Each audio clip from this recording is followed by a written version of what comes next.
It's an early Thursday morning, and landscapers Chris Blazer and Mark Jordan are on their way to work. Tell you what, man, let's grab some coffee before we hit this job site. Yeah, man, definitely. I could use a cup. Wait a minute, what? They noticed a vehicle parked off of the side road.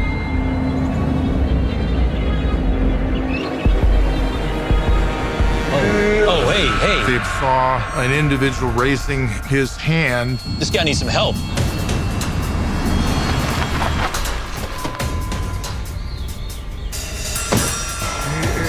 Oh, my God. Oh. Hey, buddy, hey. Oh, man. And right away noticed he's on the verge of dying. Hang in there, buddy, okay?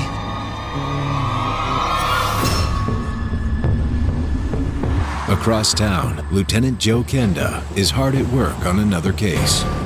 I was considering a case where we had an individual who installed a barbecue grill, and when he ignited this affair, it exploded, blowing him off of the deck of an apartment building with third-degree burns over 90% of his body. But how did this happen? I'm gonna talk to the girlfriend. She's upstairs. She says he had just purchased this device. He assembled it himself, according to his girlfriend, and complained that it was badly made. So we tossed the instruction manual and these parts? Yeah. He said the instructions were stupid. There was absolutely nothing wrong with the grill. What he failed to do was install several parts that limit the gas supply. Kenda rules the case an accidental death. It's always best to read the instructions by the people who built this thing. They probably know more about it than you do. As Kenda finishes offering his condolences, Dispatch to Kenda.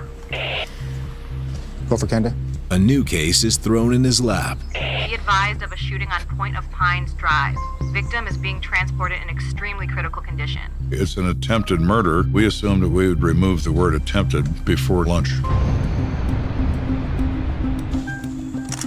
Minutes later, Kenda pulls up to the scene on Point of Pines Drive. How you doing? Hey, Lieutenant. So what do we got?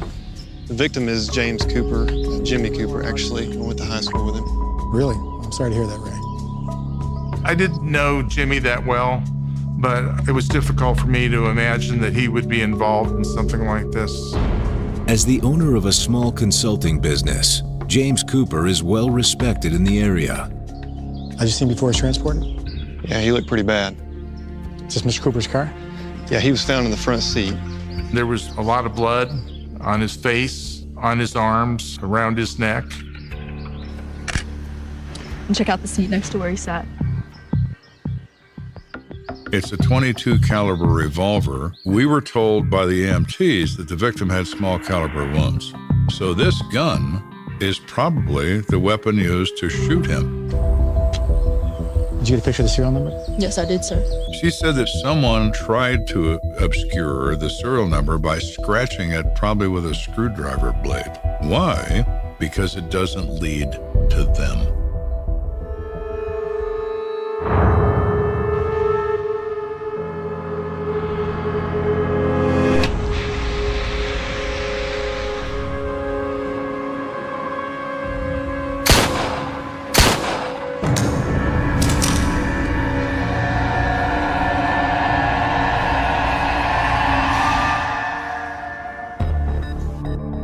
You're wondering what happened here. Was this some kind of a hit? Make sure you get that to the crime lab, see if they get the serial numbers off it. Hopefully whoever scraped it off didn't do that thorough of a job. Next, Kenda turns his attention to the ground outside the driver's door. I know there are a lot of EMTs running through here, but looks like there was quite a struggle. Yeah, it must have been. There was some kind of hand-to-hand combat going on. Think they were struggling over the gun? Could have been. It's a possibility that complicates Kenda's investigation. If the shooter flees, he doesn't take his gun with him. Is the victim the owner of this gun? Possibly. As Kenda mulls over the physical evidence, something else catches his eye. What is that? There's a folder, and it's laying right next to the truck. It's like something a lawyer would use. There's nothing in it. It doesn't appear to be part of this. Is it there because somebody dropped it there and had nothing to do with this event? Of course. Do I know that? No. And make sure and process that for fingerprints, see if you can find anything. Sure, Lieutenant. All right, are those the two guys that found the victim? Yes, sir, they are. Thank you. Kenda turns his attention to the two landscapers, Chris Blazer and Mark Jordan. Thank you. Lieutenant Kenda, mind if I ask you a few questions? Sure. Was the guy conscious when you found him? Sure was. It was awful. While they were waiting for medical assistance to arrive, the man that had the injuries was trying to talk to him, but was having a great deal of difficulty. What? What did he say? It's okay, man. Hey, an ambulance will be here soon, okay? Oh, God. Just hang in there, buddy. Kind of muffled, but kind of sounded like he said he burned me. He burned me. Yeah. You wonder, what do you mean? You got burned? He's trying to say something. Maybe he's trying to name the person. Maybe he's asking for help. Who knows? Thank you, sure. Absolutely, sir. With a slew of mysterious clues, this shooting is shaping up to be a real whodunit. But an incident across town is about to turn the case on its head. I need to call the police. I need to call 911 now. Give me the phone. Are you okay? Everything was all red on his shirt. His eyes are swollen. I'm at a gas station on Garden of the Gods Road and Centennial Boulevard. I was with my business partner, and there was a gun. I know it went off once. He wasn't sure whether or not the other guy had been shot. You just gotta get here quick. Yeah. Easy. Yeah. Dispatch to Kenda, do you copy? Go for Kenda. That's interesting. We have this person shot in this vehicle, probably not going to survive. Now we may have a second victim in this gas station. Are they connected? Maybe. We intend to find out.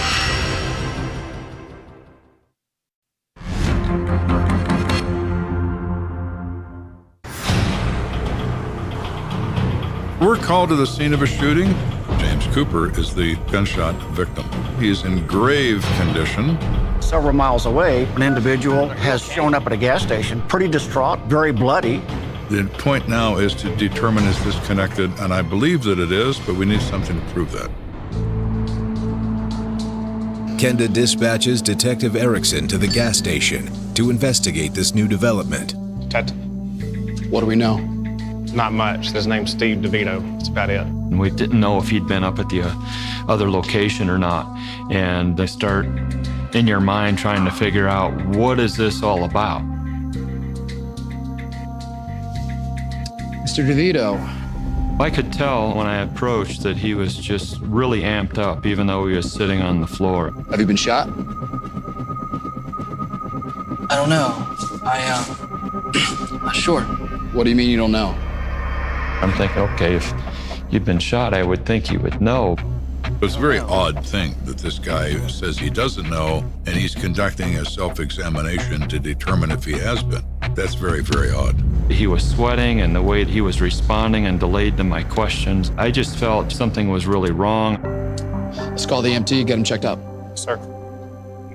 Dispatch, start me in the EMT, please. We have some EMTs check his injuries. They describe them as minor and insufficient need for treatment. He doesn't need to go to a hospital. With that, Detective Erickson presses DeVito to walk him through the incident. Okay. Tell me what happened. I went to go meet with my business partner, and he attacked me.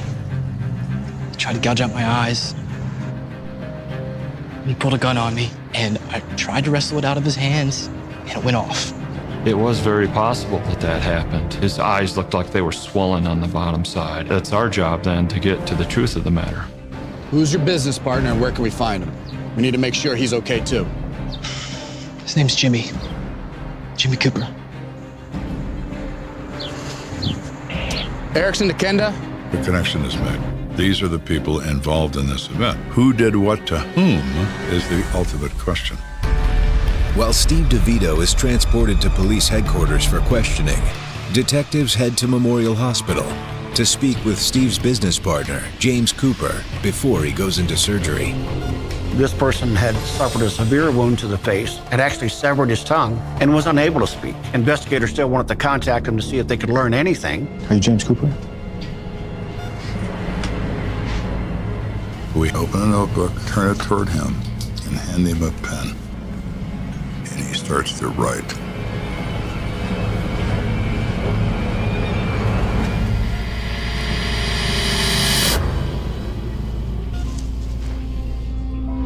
We're going to question him. Now it becomes even more curious. We have Steve DeVito saying his partner tried to kill him, and we have the gunshot victim asking if we caught Steve yet.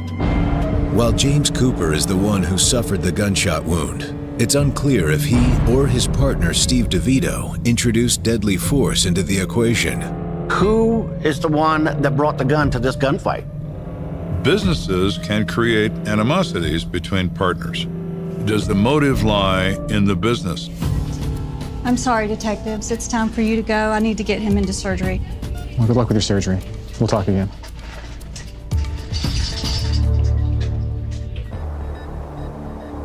Before leaving the hospital, detectives speak with James Cooper's wife, Barbara. Has anyone been arrested yet? No, but we do have someone in custody. Do you know Steve DeVito? Steve. Yeah, Steve's friends with my husband. She was kind of taken aback. Steve and her husband were business partners, good friends. What type of business is your husband in? He owns a company that does asbestos removal consulting. Jim Cooper is described by Mrs. Cooper as an outstanding business person. He's well respected. Always be sure to wear gloves, okay, guys? Because of Mr. Cooper's intimate knowledge of the complexities of asbestos removal, he offered a training program because it paid very well. Jim was kind of the premier trainer in Colorado. There was a lot of folks out there doing that type of training. Jim was heads above the rest. Steve came to get training, and apparently he was a really good student. Jim trusted him, and they formed a friendship. How's business been? It's been good. It's been so good that a few months back, Steve proposed that Jim and him go into business together. We need to get out of this, TJ. The real money is in the removal. Yeah, I know. But honestly, I'm no salesman. I mean, I'd start trying to drum up clients. That's where I come in. Mr. DeVito had told Mr. Cooper that he had contacts in various companies and organizations and financial institutions that could be of great aid to the business.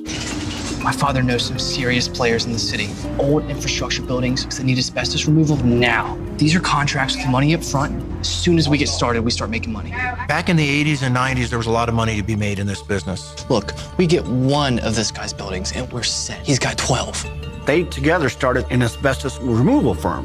Jim invested $9,000 into that business. They've just now set it up, but Jim thinks that there's potential for growth and lots of money to be made. He was promising Barbara that their life was going to change. They were finally going to cash the big one in. Mr. Cooper ran the asbestos removal business itself, while Mr. DeVito was his lead salesperson. We have a business meeting coming up, all right? Randy Weaver, big time money man. He was the good talker. He was the people person, a little more outgoing and aggressive than Jim. Have you noticed anything unusual between Jim and Steve lately?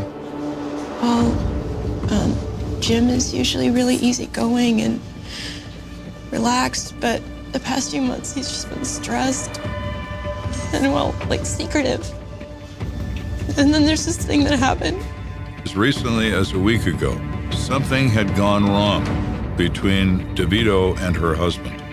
Jim and I drove to Steve's apartment and they got in this big fight out front.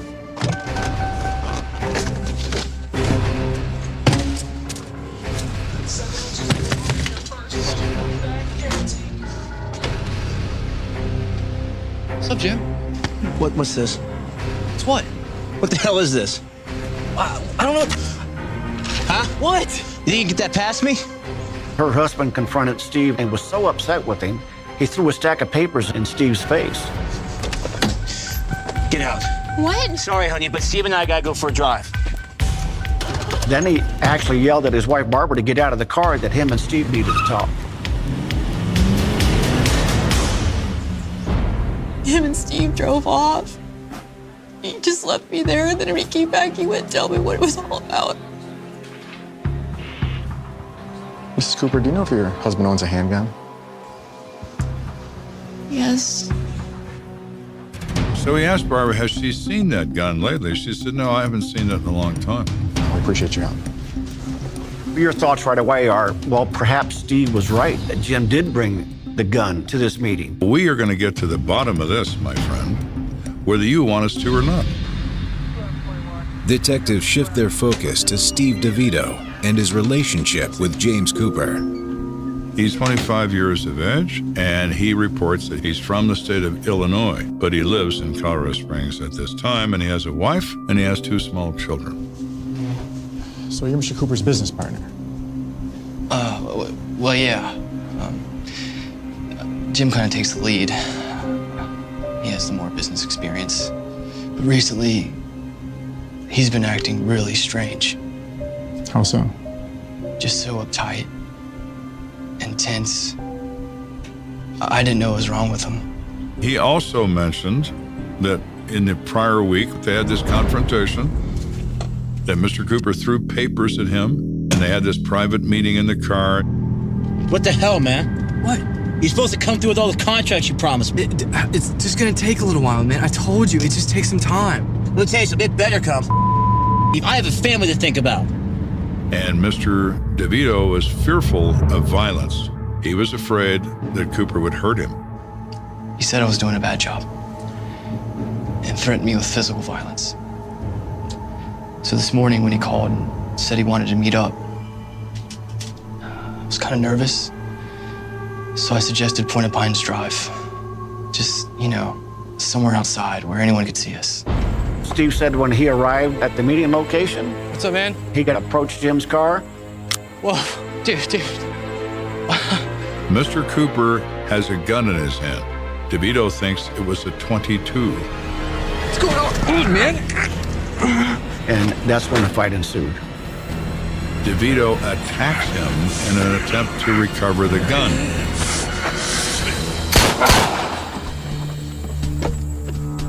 And somehow the gun went off twice.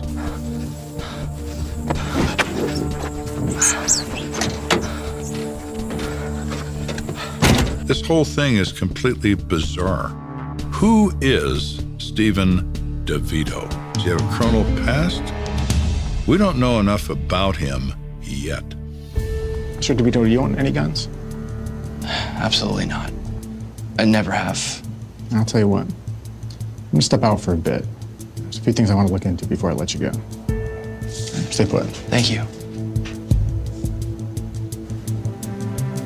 As I come out of that room and leave him to his own devices, I'm told that his wife, Mrs. DeVito, is arrived in investigations. She has something she wants me to see.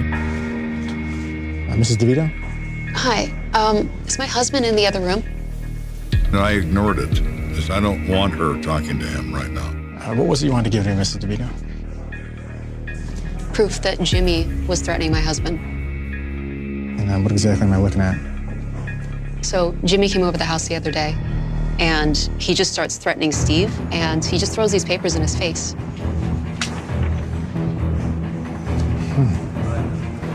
When I read those interior pages, it's a fantastic tale. It's absolutely insane.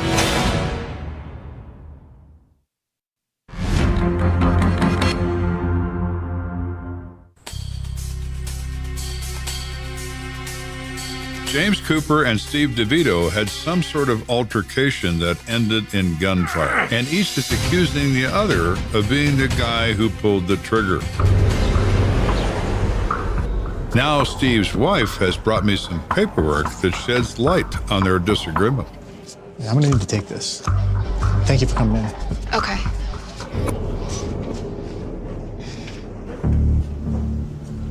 The first page is a standard business agreement between Mr. Cooper and Mr. DeVito, but that's the only thing standard about the document. Mr. Cooper hereby agrees to provide me, Stephen DeVito, with all of his bank accounts, access to his savings accounts. I will have full ownership of his business.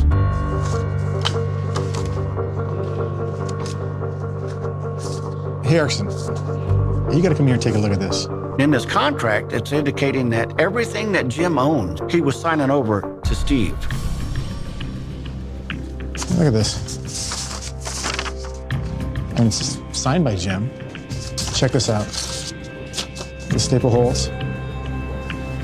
Page 1 and the last page are a standard sort of business agreement that says that they are going to be equal partners. But someone has put different pages in between page 1 and what probably was page 2. Don't look at me like I'm stupid. What the hell is this? Yeah, this is in fact truly a fraudulent document. This could explain why Jim was so upset with Steve on that Saturday.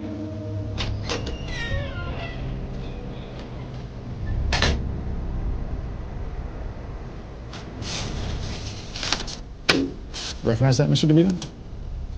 This is our business agreement. See, the funny thing is, someone slipped in a few extra pages, signing all of Jim's worldly possessions to you. What? That's really bizarre. So you're back to I don't know and I don't remember? Yeah, I remember seeing it and thinking that it was really strange. I kept meaning to bring it up to him. I mean, I'm not out to cheat my own partner. He looks extremely sincere. People who lie to the unpracticed eye can be extremely convincing. Some sort of... But to me... mistake? A joke even? He's a pathetic liar. I'm beginning to believe that Steve's fraud goes deeper than this phony agreement. Supposedly, he's this well-connected guy capable of bringing in business. I'm not buying it. Let me ask you some questions about your education, Mr. DeVito. Did you go to high school? Yeah. College? No. Did you ever take any business or finance courses? No. Were you ever a member of any exclusive social clubs? No. Okay, thank you. Now, what has he just told me? That his history does not say he's capable of doing what he says. That he's going to obtain multi-million-dollar contracts. I'm thinking, Mr. DeVito, you are as full of crap as a Christmas turkey. So am I free to go? I don't think so. You shot a man. Whether it was self-defense or not, it's at my discretion to put you in jail for the night. In the meantime, I'm gonna drop this off at the fraud unit. I want a lawyer. You're gonna need one.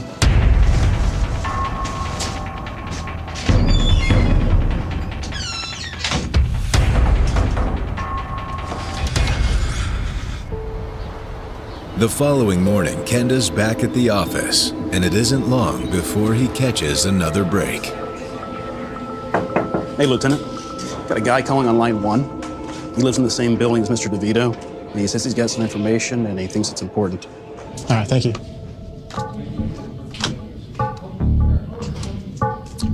It's Lieutenant Kenda. What can I do for you? Okay, so I'm not saying I know what happened or anything, I really don't, but there's a few things you guys should know about Steve. He's extremely shady. I believe it was one of my neighbors that told me that Steve had been involved in a shooting. I felt bad what happened to Jim. I owed it to him and to the community to come forward with what I knew. Over the past couple of months, he has asked me a lot of really odd questions, stuff that really raises a red flag, you know? He asked me if I knew how to construct a silencer. And then a couple weeks ago, he asked me for a ride to some guy's house, and let's just say it wasn't in the nicest part of town. That particular incident struck me as odd. Is that 3328? Yep. Okay. He actually gave me the directions as we were driving because I didn't know where we were going. Hey, so just wait a second, okay? It'll just take a second.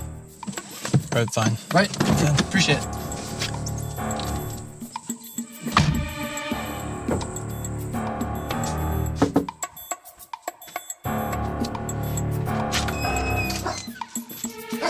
It was odd for him to ask me to just wait in the car. He normally would have invited me in. Because it was out of character, it kind of stuck out in my mind. Take care. Yep. Appreciate it. Thanks, man. Yeah, all right, I don't mind, like, giving you a ride and everything, but I don't want to get chumped, so... Oh, no, man. Yeah, sorry. This just took longer than I thought. I go, what was going on? Nothing, when it's just taking care of some business. I'm like, all right. And I just left it at that. But after hearing about the shooting, Scott has a nagging suspicion about the incident. He thinks DeVito asked him for a ride because he was going to go somewhere and buy a gun. Really? Mr. DeVito says he's never had a gun. If Scott Riebel's statement is accurate, it could mean that Steve DeVito had illegally purchased a firearm with the intention of using it to kill James Cooper. That's a big game changer. We want to know about that gun. Do you know where this place is? Yeah, I can show you where it is. I don't know the address, but I can take you there. Later that day, Scott Riebel leads a detective to the house of the potential gun dealer. I pointed to the house and the door that Steve walked through. A person who buys a firearm from a licensed dealer leaves a paper trail behind him. You buy a gun from an individual, there is no trace. All right, well, make yourself comfortable. I got it right over here, I'm sure. Yep. Here you go. To the detective's surprise, the man produces a proper receipt, complete with the gun's serial number. It was a legal sale from a private owner to a private individual. Boy, I bought it a while back from a gun dealer here in the Springs, and then I sold it to Steve, I guess, like a week or two ago, I think. Okay. I need to take this with me. Yeah, that's fine. But thank you for your time. Sure. We got lucky this time because somebody led us to the source of a firearm that Mr. DeVito denies owning. The gun that shot James Cooper had its serial number scraped off. Could it be Steve's gun? Now the job is to have your crime lab try to get the serial number off of the gun that was used to shoot Jim to see if it matches the serial number that was on this receipt. Meanwhile, Kenda's detectives have run a background check on Steve DeVito, and what they've found is astounding. So we located a record in Illinois where he's from. Only one criminal conviction, but it's a doozy. What is it? He killed his mother. What? Now that is very interesting.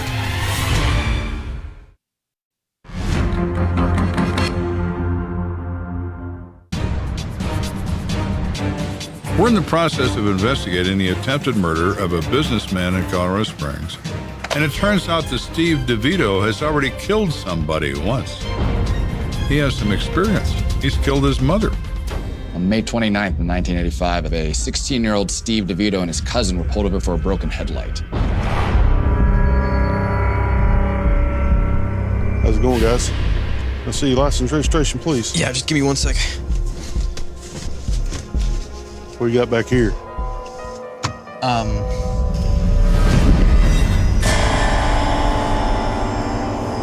was shocked at what he saw. There was a frozen body of a female. Get out of the car. The body is that of Steve DeVito's mother. When he is arrested, he confesses to doing it. He says he had a great reason. I see he claimed self-defense. Said he felt in danger from his mother. His parents had divorced when he was 1 or 2, and he was left in the custody of his mother, who was absolutely, bizarrely, and hideously abusive. What the hell are you doing? I'm cleaning up. Oh, you're cleaning up. Oh, really? This isn't clean. What? Abusive in the physical sense, abusive in having him witness her have sex with men, and if not in person, showing him pictures of them. Can't you do anything right? Damn it, I could kill you. Worthless. She was his biological mom, but she wasn't his mom. Deal with it. Deal with it? Deal with it. How dare you talk to me that way? He indicated that one night him and his mother were in an argument. Leave me alone. Enough of you. She had apparently threatened to kill him repeatedly. You're pathetic. I hate you. Pathetic? How do you like this, you little... She left the room and came back with a shotgun.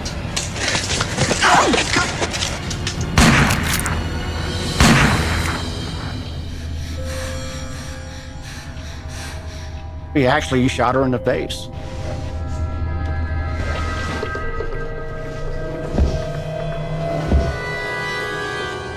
According to the incident reports, after shooting his mother, Steve hid her body in the basement. They had one of those great big chest freezers, so he opened the lid.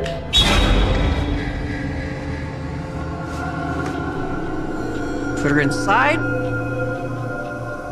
Closed it. Went to McDonald's and the movies.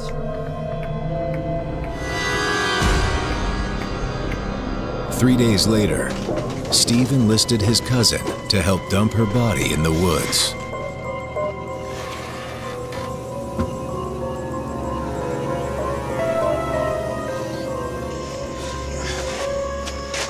They take frozen mom out of the freezer, but she's frozen, so she won't fit in the trunk of the car. They can't fold her. So they roll her in a blanket, put her in the back seat.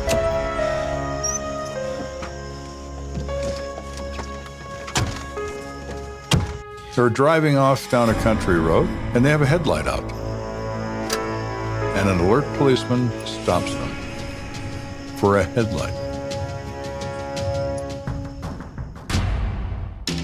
In juvenile court, Steve's story of abuse and self-defense prevails. The judge was horrified by the circumstances of Steve's upbringing, clearly felt as though this was almost justifiable homicide, and he got 4 years probation. He serves his probation in Illinois, and in the early 90s, he winds up living in Colorado Springs. And one thing leads to another, as they say. So the first thing you learn as an experienced detective is when somebody commits a crime, they tend to commit it in the same way in the future because it was successful. So what's his MO? He shot his mother in the face. Oh, man. Mr. Cooper has been shot twice in the face. Same method, same MO. Your thoughts are, well, wait a minute now. You know, this guy has done it before. He certainly can do it again. I appreciate this. I'll let you know if I find anything else. Great. The more we learned about Mr. DeVito, the more obvious it becomes that he's the responsible person for this crime. Growing up in an abusive home does change a person. Some lose their ability to empathize with others and become sociopaths. Is that how he became a con artist and started to prey on other people? How he got this way, it may be a point of academic interest, but it's of no interest to me. He is what he is. What do we do with him now? Kenda would like to charge Steve DeVito with first-degree murder, but doing so hinges on his ability to prove the gun DeVito purchased is the same one he found in James Cooper's car. When I'm thinking that, I just need one more little thing and I'll be happy that I can prove this case. Kenda. The lab calls. Hey, come down here. We got something interesting about this gun. Okay, I'll be right there. Bye. And I thought, you know, there may be a home-cooked meal in my horizon here. So what do you got for me? Well, it looks like someone tried to use a screwdriver to file off the number. Dr. Howard in that lab conducted some tests on that gun. Yeah, it took us a while, but we were able to make out some digits. I thought, if that's the gun, Mr. DeVito is toast.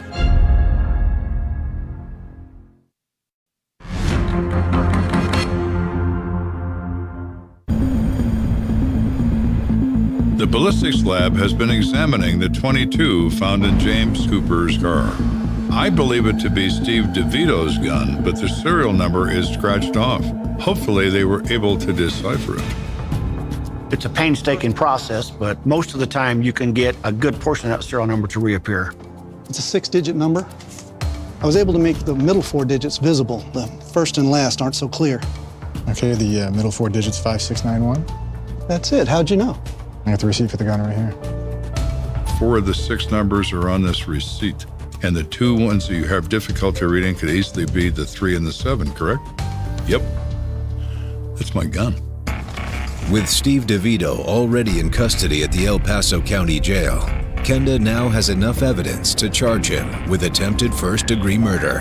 However, Kenda still wants a complete statement from his victim, James Cooper. So after several days, we were able to go to the hospital to check on Mr. Cooper, and he's recovering. The doctors say he's extremely fortunate. The projectile should have killed him, but it didn't.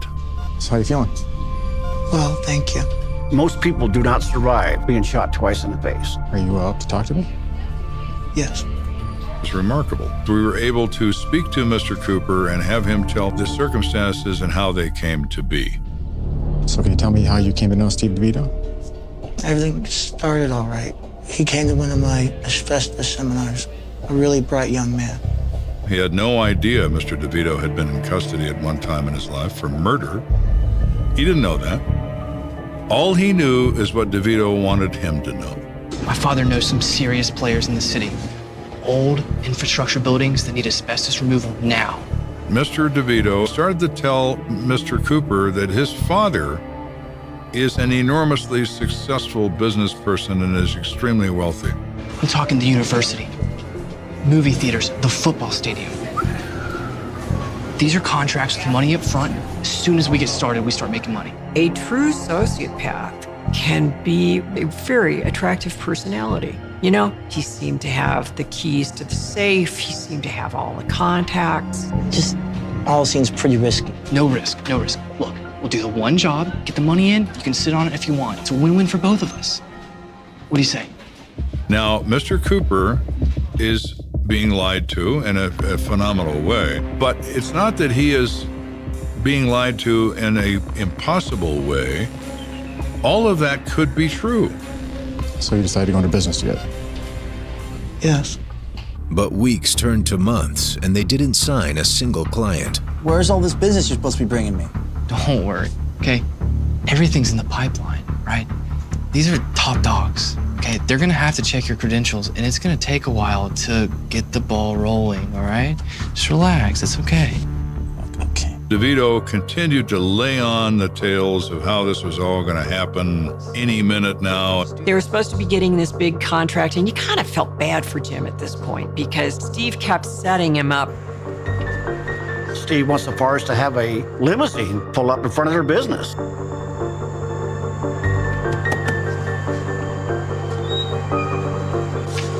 Is that your dad? Yeah, sorry, man. He's just in a big rush today. You'll meet him soon. All right. But Jim got to realizing pretty soon on that, yeah, I don't know if this guy's telling me the truth. I think he's conning me here. Then he went through the checkbooks and noticed that some checks were missing. Hi, may I speak with the bank manager, please? He called the bank and stopped payment on those checks. He didn't know what happened to them. He's beginning to have some questions about this and starts looking through other documentation, and he realized something was really wrong.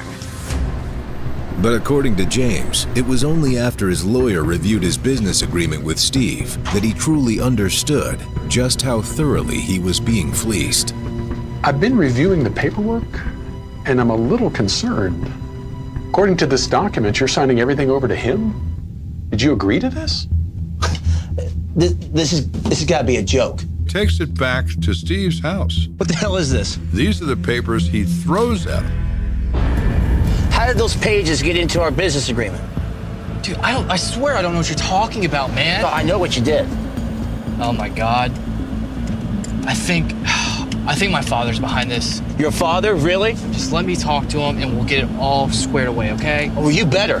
Mr. Cooper started to wonder about Mr. DeVito. And DeVito felt it. He had to stop it. Hello? Hey, Jimmy. Great news, buddy. What is it? You know that big contract? I got it signed. Yeah, man, let's meet first thing in the morning. You know Porta Pines Drive? Yeah, I know where that is. His whole plan was to meet Jim and to kill Jim, and therefore inherit everything that had been laid out in that contract. That was Steve's plan. I don't know why I went. I knew he was kind of conning me all along. I just figured, what if? So you figured to go out and check out this big contract in the off chance that Steve was telling the truth? Yeah, I figured there was no harm in it. He drives up there, and there is Steve in his car. Mr. Cooper is pleased. He thinks there's the documents in a document folder.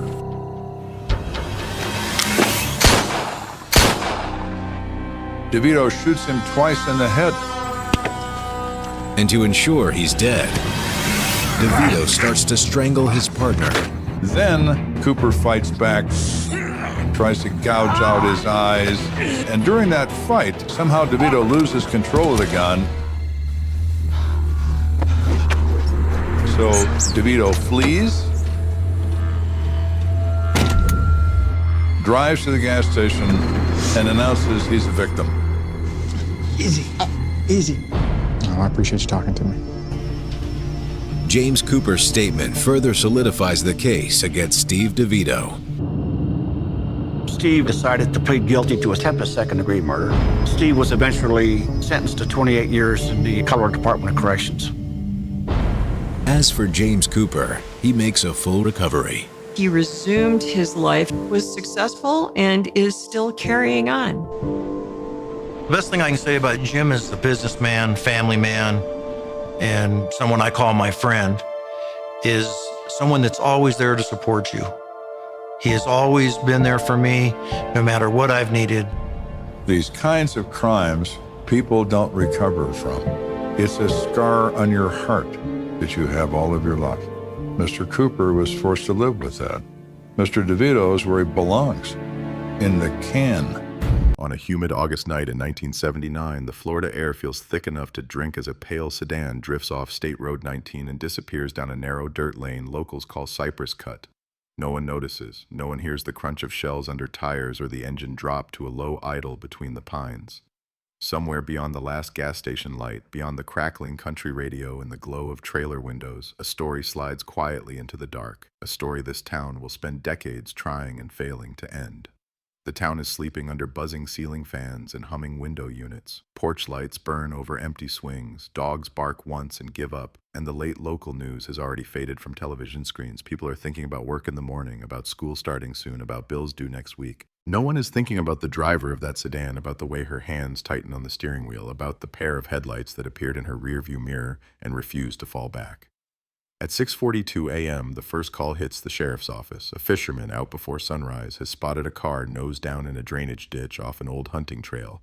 The dispatcher asks if anyone's inside. On the tape, the fisherman's voice is steady but thin. "There's blood," he says after a pause. "A lot of blood, but no one's here." Deputies reach Cypress Cut within minutes, sirens ripping through the quiet. The scene looks simple from a distance. Older model sedan, Florida plates, driver's door open, one headlight still glowing weakly like an eye that refuses to close. Up close, it's different. The driver's seat is soaked in dark, the metallic smell unmistakable even in the heavy swamp air. The keys still hang in the ignition. Drag marks trail away from the door and disappear into the wall of palmetto and sawgrass. No footprints, no purse, no body. The first deputy steps back, thumb pressed hard against his radio. "Possible abduction, possible homicide," he says. "Scene is active, requesting investigators in crime scene." The official language can't cover the feeling that crawls up his spine, the sense that whatever happened here was fast, brutal, and not at all random. By mid-morning, the forgotten lane has become the center of the county. Yellow tape flickers between trees, squad cars block both ends, and the first small crowd gathers at the edge like it's a grim kind of roadside attraction. A woman from the nearby trailer park tells a deputy she heard something in the night, maybe a gunshot, maybe a car backfiring, but she didn't look. A teenager who snuck out after curfew insists he saw headlights cut suddenly off the highway and vanish toward the woods. Inside the tape, crime scene techs move with careful, deliberate steps. They photograph the car from every angle. They bag a half-smoked cigarette near the rear bumper. They lift fibers from torn upholstery. They dust door handles and the steering wheel for prints. And then, wedged between the driver's seat and the center console, they find the first piece of the missing person's life. A leather wallet, tacky with half-dried blood. Inside the wallet, a Florida driver's license in the name of Rebecca Lane, age 27. A hospital ID badge, a couple of crumpled receipts, a folded Polaroid. Rebecca on a beach, sunburned and laughing, holding a little girl whose arms are wrapped around her neck. On the back, in rushed handwriting, 3 words, "Be home soon." By noon, the town has a name and the story has its first headline. Local nurse missing, car abandoned, suspected foul play. Detectives fan out in a practice pattern. One team drives straight to the regional hospital where Rebecca works nights in the ER. Another heads to her rented duplex on a quiet street shaded by live oaks, the kind of place where kids leave bikes in the yard and screen doors never quite latch.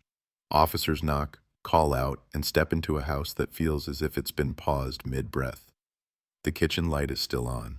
A mug with a ring of coffee sits in the sink. On the table, a half-finished crossword, a ballpoint pen abandoned midway through a clue. In the living room, toys are stacked neatly in a plastic crate. A pink backpack leans against the couch. Down the hall, a narrow door stands half open, showing a child's bedroom. Twin bed, floral sheets, stuffed animals lined up in a row. On the pillow, a single long blonde hair catches the light. On the front step, a neighbor in a floral robe and slippers wraps her arms around herself and tries to remember everything. Yes, she heard Rebecca's car pull in sometime after midnight. No, she didn't hear the door shut, didn't see Rebecca come inside. Yes, Rebecca has a little girl, Emma, 6 years old, loves sidewalk chalk and stray cats. No, Emma isn't here. She's been with her grandparents in Georgia all week. Thank God, the neighbor whispers, then looks like she regrets saying it out loud. At the hospital, coworkers describe Rebecca with the same cluster of words: steady, kind, dependable. She takes extra shifts. She calms panicked families. She never loses her temper, even at 3 in the morning when the waiting room is full and the staffing board is empty. Divorced recently, they say. No drama. She keeps to herself. If she's carrying anything heavy, she hides it well. Security logs show Rebecca clocking out at 11:23 p.m. Cameras catch her leaving through the staff entrance, waving to the night guard, crossing alone to her car.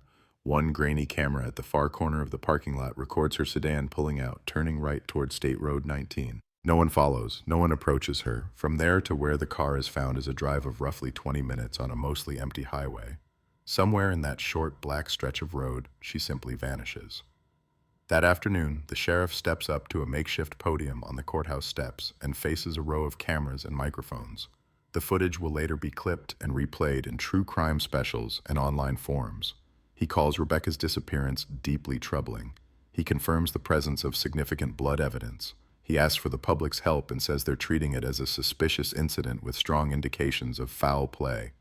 Behind him, Rebecca's photo is taped to a poster board, the same beach Polaroid enlarged until her smile looks almost too bright for the moment. What he doesn't say is that the clock is already against them. Investigators live by numbers. The first hour, the first day, the first 48. In that opening window, evidence is fresh, stories are sharp, the trail is still warm, but out on Cypress Cut, the Florida heat is already working on the scene. Blood is soaking deeper into the soil, scents are thinning in the air, tire impressions are softening at the edges. By the time the cadaver dogs arrive, the trail is not just cooling, it's dissolving. Search teams move into the woods in long, slow lines, pushing through brush, calling out when they find anything at all. Snapped branches, an old beer can, a scrap of fabric. At one point there's a shout, a surge of hope, as a deputy discovers a shoe near a shallow depression in the ground. It turns out to be an empty, sun-rotted work boot, the depression, nothing more than an animal burrow. The hope drains as quickly as it came, leaving behind that familiar numbness that will become, for many of them, the emotional background noise of this case. Night drops over the first day with no body, no suspect, and no clear story to tell. The town pulls its curtains shut a little earlier than usual. Doors that rarely see a lock click closed. Porch lights stay on until dawn. Parents walk down hallways and stand in bedroom doorways, watching their children sleep. Somewhere out past the last subdivision, a lone patrol car sits guard at the taped-off crime scene, its rotating light bar painting red and blue arcs across the black trees. Inside the sheriff's office, the case begins to sprawl across a corkboard, a map with 3 pins: hospital, home, ditch, a hand-drawn timeline with black marker, the minutes between 11:23 p.m. and 12:05 a.m. circled and underlined, a growing list of names: ex-husband, co-workers, friends, neighbors, anyone who might fill in the blank space between left work and car found. Detectives argue in low voices about whether this smells like a robbery gone wrong, a personal vendetta, or something much worse, a predator cruising the highway, waiting for opportunity instead of picking a specific target. Outside, the rest of the town starts its own investigation. At the diner over coffee and grits, people take turns being absolutely certain. It's an outsider, a drifter, someone from the interstate. No, it's someone local. Strangers don't know about roads like Cypress Cut. The theories grow faster than the evidence. Fear is good at filling silence. By the end of the week, Rebecca's face is everywhere. On telephone poles, in shop windows, on the bulletin board at the Baptist church, a reward is posted. Volunteers gather at the high school gym before fanning out along ditches and fence lines, poking at anything that could possibly be human. The local radio station runs her description between songs. Every hour, a recorded voice repeats the same plea. If you saw anything on State Road 19 between 11:30 p.m. and 1 o'clock a.m. on the night of August 14th, Call the sheriff's office. The phone lines light up. A truck driver remembers passing a car pulled onto the shoulder but can't say when. A boy calls to report a creepy guy at a 7-Eleven. It turns out to be a high school teacher in weekend clothes. A woman is sure she heard a scream drifting over the trailer park around midnight. Her neighbor is just as sure the night was completely quiet. Every lead pulls detectives out the door. Most end in the same place. Nowhere. And then, just as the search begins to thin out and the volunteers start staying home, a new detail surfaces. Small, uncertain, just enough to jolt everything back into motion. It comes from a woman who works the night shift at a gas station 15 miles south of town.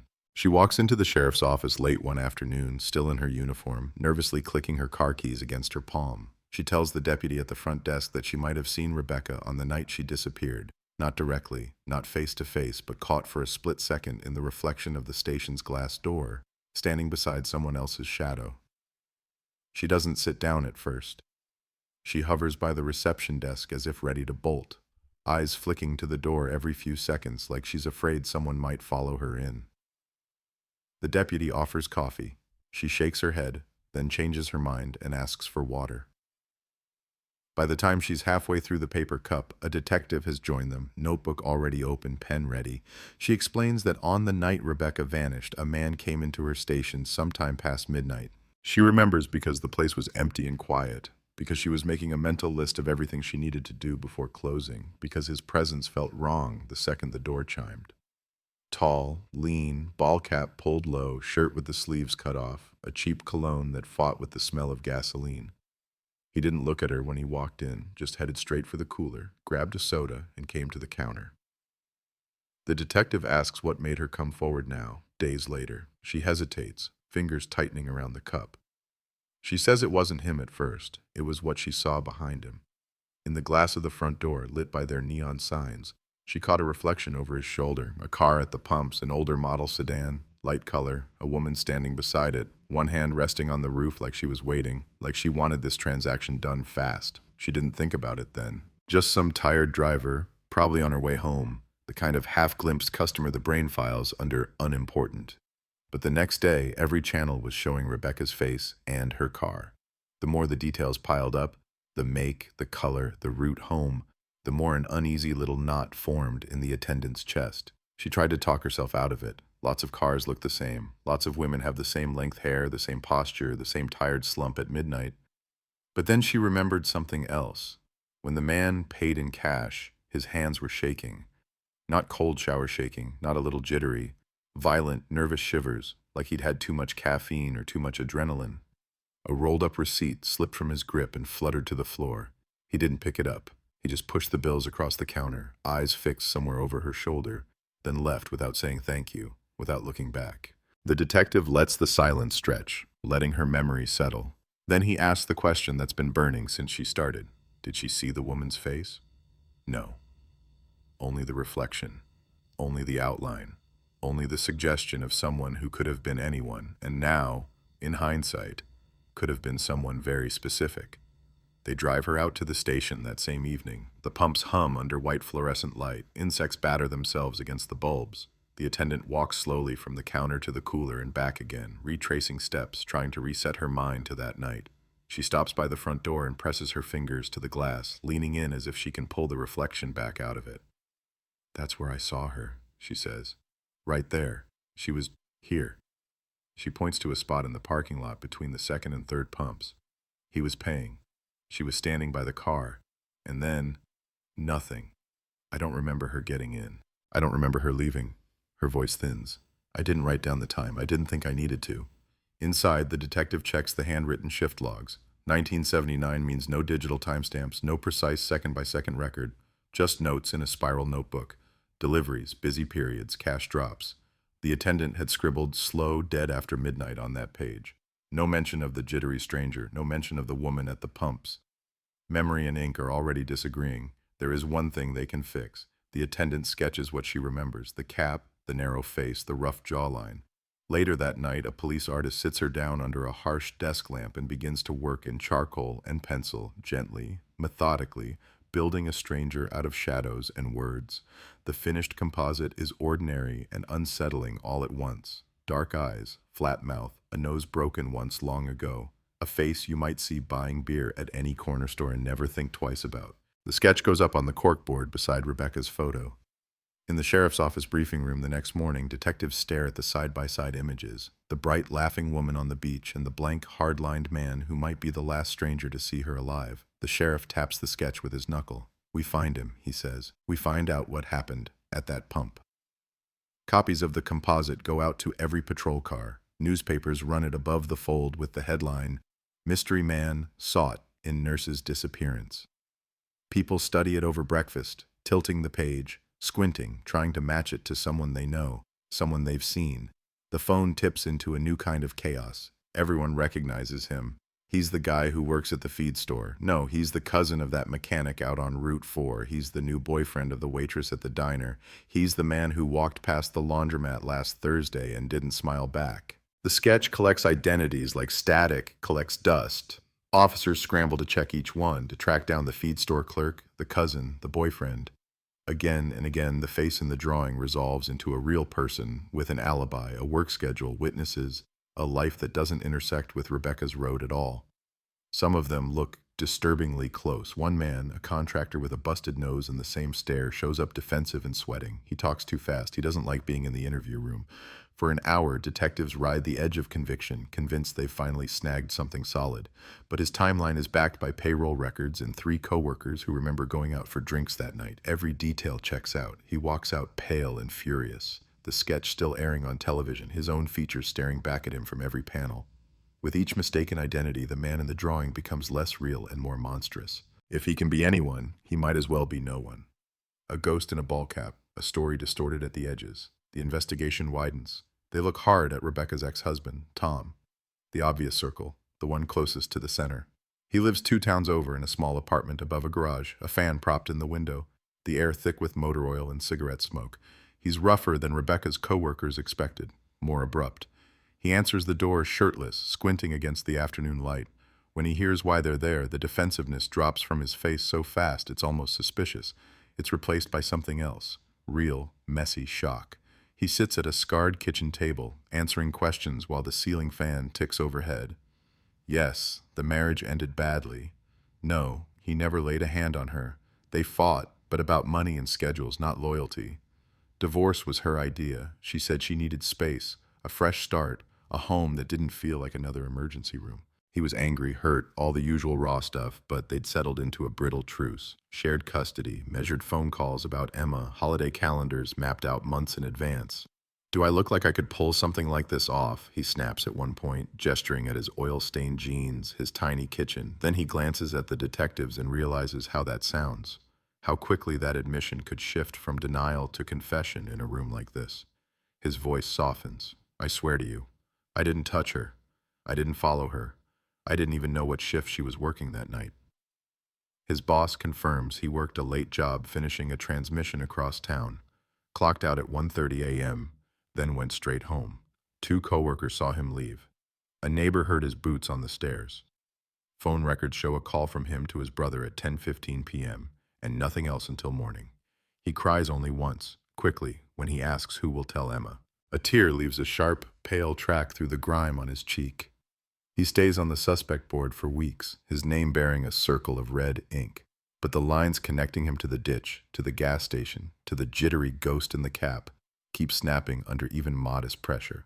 Eventually, someone erases the circle. His name remains, but the heat around it fades. Inside the evidence locker, the physical pieces of the night collect in carefully labeled boxes. The cigarette butt from the ditch, fibers from the car seat, soil samples, the wallet still stained, the Polaroid removed and placed in its own protective sleeve like a relic. Each item is a potential doorway to an answer. But in 1979, most of those doors remain locked. DNA is a whisper, not yet a shout. The technology to wring a full story from a single hair or a trace of sweat is still years away. The investigators can only do so much with magnifying glasses and inked fingerprints. They run prints from the car against the state database, Most belong to Rebecca herself, to her family, to hospital coworkers she's given rides home. One unknown set stands out, left on the passenger side door, partial, smudged, incomplete. They roll the dice and search anyway, no hits. Whoever touched that door is either not in the system or the imprint is just too damaged to match. The card goes back into its sleeve, weeks stretch. The posters start to curl at the corners on sun-bleached poles. The reward amount changes twice, each increase a louder plea. Volunteers dwindle to a core group of stubborn regulars. Retired men with metal detectors, off-shift nurses, students who cut class to comb riverbanks. The sheriff holds fewer press conferences. Reporters stop dropping by unannounced. The case slides slowly, almost imperceptibly, from front-page urgency to something else, a lingering question mark that no longer interrupts dinner conversations every night. Small things keep the wound open. A hunter finds a scrap of blood-stained fabric snagged on a barbed wire fence 20 miles away. Testing later shows it's animal blood. A dredging crew pulls a rusted knife from the edge of a canal. It's too corroded to tell if it's been used recently. It goes in a box, another artifact in a growing museum of unconfirmed significance.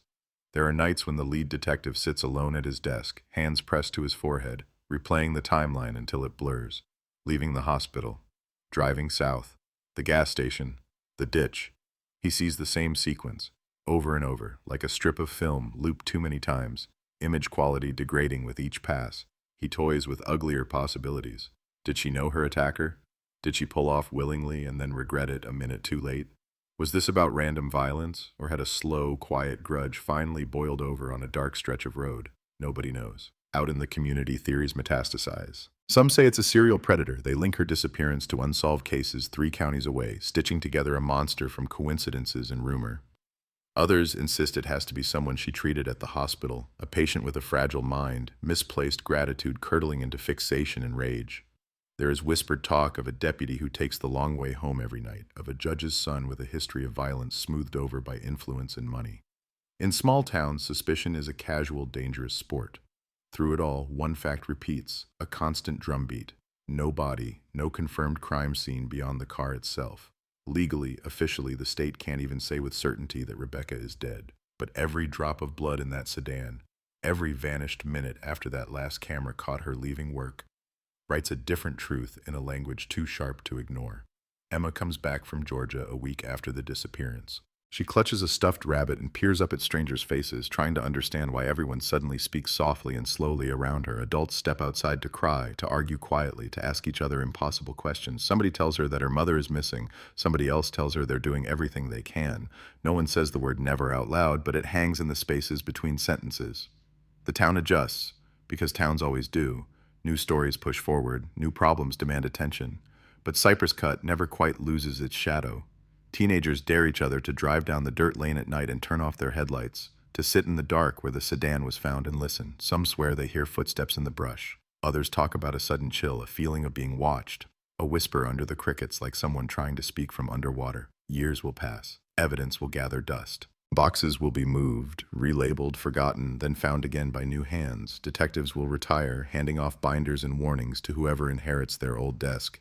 This one will haunt you if you let it. And somewhere inside those aging folders, in between grainy photos and smudged fingerprints, the gas station attendant's statement will sit. A few typed lines about a jittery man in a ball cap and a woman glimpsed only in reflection. Nothing connects. Nothing closes. Not yet. For now, the timeline stops at the pump and the ditch, suspended in a permanent present tense, waiting for a future that no one in that room in 1979 can imagine. A future where a single hair, a partial print, a forgotten scrap from that humid August night will finally speak louder than all the silence that followed. By the time the calendar rolls over into the 1980s, the case file has gained weight. Fresh tab dividers, new photos, more notes in different handwriting, but the story inside hasn't changed. A car, a ditch, a woman who left work and never made it home. Somewhere in the middle of that straight short drive, the world opened up and swallowed her whole. A new detective takes the lead as the years shift. Younger, sharper, eyes that haven't learned yet how to look away. He wasn't there in August '79, didn't walk the ditch that morning, didn't stand in the hospital hallway watching coworkers break down. He inherited the box, and with it, a responsibility that doesn't care that he wasn't there at the start. On his first day with the file, he spreads everything out on the conference table, standing over the photos and reports like a surgeon over a patient already cut open and waiting. He clips the gas station sketch to the front of the board again, bringing the man in the cap back into the center of the room. He rereads the attendant's statement until the words feel like a chant. Jittery, shaking, didn't look at me, car at the pumps, woman's reflection. Every syllable is old, but he treats them like they're new, refusing to let dust become verdict. He pulls every report of violent crime along that stretch of highway from before and after Rebecca's disappearance. Assaults, robberies, attempted abductions, anything remotely similar.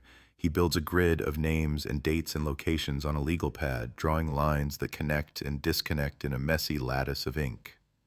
Some nights it looks like a pattern. Most nights it looks like nothing at all. Then someone mentions the truck stop 30 miles north, the one that sits like a permanent bruise on the interstate, always lit, always humming, always just shy of safe. A waitress there swears she remembers a man who looked like the sketch. He tipped too much, stared too long, and once followed her out to the parking lot until another driver intervened. She never called the police back then. She just learned to clock out with a group and carry her keys between her fingers. But she's certain, sitting in the interview room now, that his jawline, his eyes, match the face in the composite. The detective drives out, sits alone in a booth at midnight, sipping burnt coffee and watching the door open and close. Truckers shuffle in and out, their faces lined with miles. Locals slide onto stools, their body language dotted with quiet familiarity. After 3 nights of this, he realizes something important and too obvious. There are 100 men who could fit that sketch, 100 lives that brush past violence without quite crossing fully into it, and the ghost they're chasing could be any one of them or none of them at all. The tips slow, the sketch yellows on the board. The detective adds a new habit to his routine. Whenever he stops for gas anywhere in the county, he looks at the pumps a little too long. He scans the faces around him. He imagines how it might have played out, a stranger approaching, a familiar voice calling her name, a weapon flashed low and quick. He knows he's filling in the blanks with his own fears, but the brain can't stand empty spaces, and this case is full of them. In 1984, a hunter's dog turns up a fragment of bone in a clearing off a logging road. The call comes in late, and for a moment the whole department feels that electric bolt, the one that says bracelet, ring, dental records, closure. A forensic team digs until the sun drops and the generator lamps turn the clearing into a harsh, stage-lit crater. The bones that come out are animal, the soil too undisturbed, the evidence of scavengers too strong. Another spike of hope, another flat line. Families of other missing women begin to call. They've held their own silent vigils for years, clinging to small rituals, keeping a room untouched, a place at the table, a birthday card written and never mailed. Each caller hears something of their own story and Rebecca's. They ask if there could be a connection. They ask if some hidden pattern might pull their loved one's name into the same sentence, the same theory, the same eventual answer. The detective listens, notes each detail, and adds new folders to a separate, smaller stack. The weight of unsolved things multiplies quietly. In the living room of a small house 3 blocks from Rebecca's old duplex, a girl grows up with her mother's face in frames instead of doorways. Emma learns early what the word missing means, then what it doesn't. At first, she asks when her mother is coming back. Later, she stops asking out loud, but she still watches the mail slot, still notices every unfamiliar woman's silhouette in every grocery aisle. Schoolmates whisper on the playground, mixing the few facts they know with wild fear. Your mom was taken. They found her car full of blood. They say a killer still drives that road looking for more. When she develops a relationship with the sheriff's office on paper. As a child, she sends crayon drawings, stick figure officers' police cars, her mother with arms outstretched. As a teenager, she writes a letter asking for the truth. She demands to see photos, to read reports, to know exactly how much blood there was. The detective writes back carefully. He tells her what he can. He doesn't tell her about the way the ditch smelled that morning, the way the drag marks seemed to end in midair, the way some officers still wake up in the night convinced they heard a woman calling for help just beyond the tree line. Through the late 80s, advancements in forensic science drift across police conferences and professional journals like rumors of miracles, DNA profiling, trace analysis, terms that, in the beginning, sound like science fiction. In 1988, the State Crime Lab sends out a memo listing the types of evidence that might be valuable in the future and urges departments, don't throw anything away. Keep what you have. You don't know yet what we'll be able to read from it. Back at the sheriff's office, a property clerk with a steady hand and a methodical mind takes that memo seriously. He opens the box from 1979, checks the seals, and winces at the brittle tape and fading ink. He rebags, relabels, reseals. He looks at the cigarette butt and feels a strange reverence, as if he's holding, not garbage, but a question. He has no idea that the few seconds it takes to handle it carefully, instead of tossing it aside, will matter decades from now. He just likes things done right. The cold case doesn't have that name yet. It's just Lane Rebecca, missing person, suspected homicide. It lives in a cabinet, then in another when the first one fills. But it never quite sinks out of sight. Every time a new deputy starts, an old one points at the file and says, well, that's the one that'll keep you honest. It becomes a test, a measuring stick for persistence. You can't solve it, but you can't ignore it either. Every few years, the department tries something loud. In '89, a regional TV crew does a special segment on unsolved cases. Cameras pan over the ditch, the gas station, the corkboard. The reporter's voiceover uses phrases like haunting mystery and highway of fear. They interview Emma, now a teenager, eyes too old for her age, asking her what she would say to the person who took her mother. She stares at the camera and says very clearly, I want to know why she had to die alone. I want to know if she was scared. The question hangs in viewers' living rooms long after the segment ends. The phones ring again. Once more, everyone recognizes the man in the sketch. Once more, none of them are right. In the early 90s, the word DNA finally becomes heavy enough to sit on desks instead of drifting like speculation in hallways. The state lab can now do what the memo promised. They can take a trace of biological material and wring an identity out of it. The detective, older now, walks through the evidence locker with a fresh sense of urgency, like someone who's just heard the language of the dead might finally be translatable. He pulls the Lane box again. The cigarette butt, the blood-stained upholstery swatches, the hair from the child's pillow at Rebecca's duplex is irrelevant. It's Emma's. But there is another hair, caught in the driver's side headrest, too long to ignore, too foreign to dismiss. Consent forms are signed. Chain of custody logs are updated.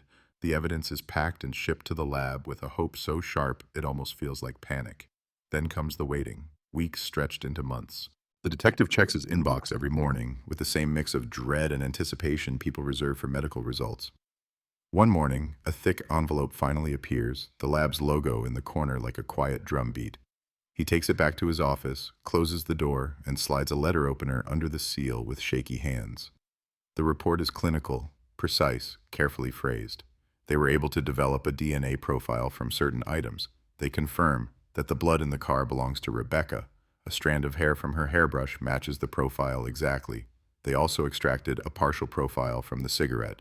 Not enough for full certainty, not enough to build a clean, unambiguous genetic fingerprint, but enough to know this: whoever smoked it is not Rebecca, it is likely male, and there are markers, fragments, floating hints of identity waiting for a database to grow big enough to match them. At the bottom of the report, the offer, the profile can be entered into CODIS, the National DNA Index now coming online. If, someday, somewhere, someone arrested or convicted leaves a genetic trace that lines up with this one, a match will appear in black and white on a lab tech screen.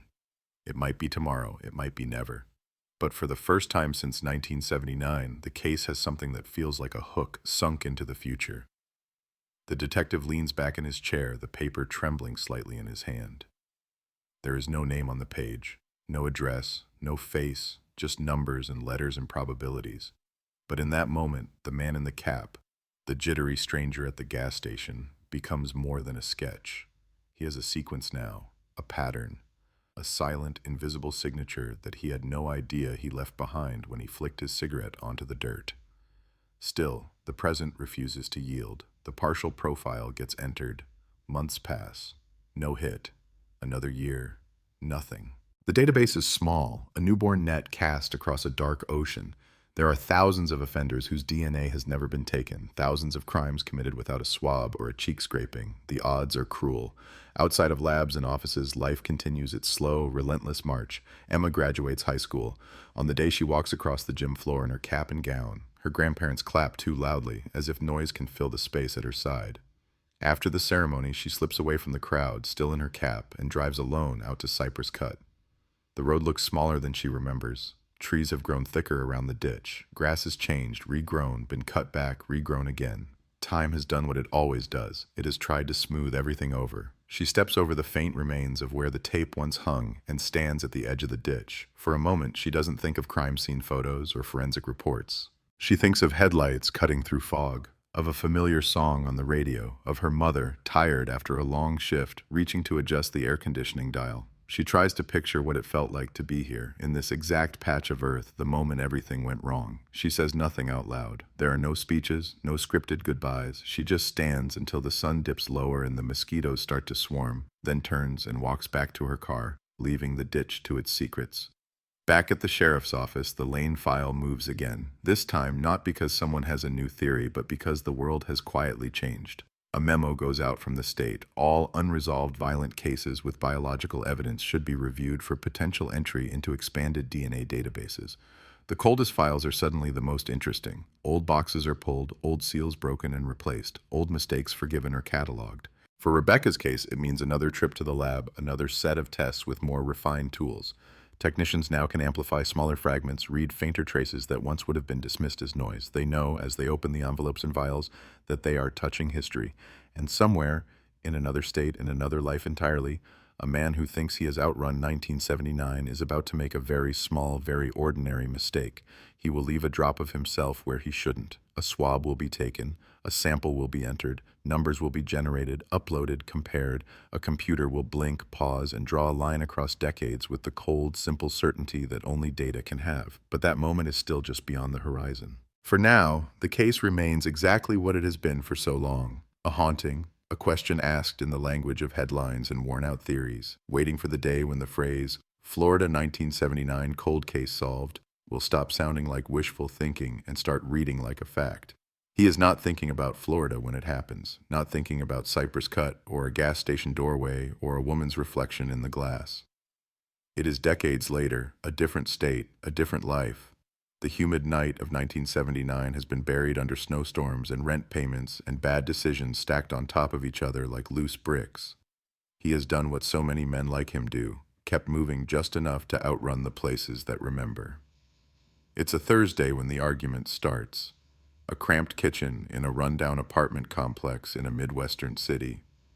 There's a stack of unpaid bills on the counter, a television leaking blue light from the next room, the smell of fried food clinging to the curtains. Voices rise, sharp and ugly. A neighbor turns up the volume on his own TV to drown it out.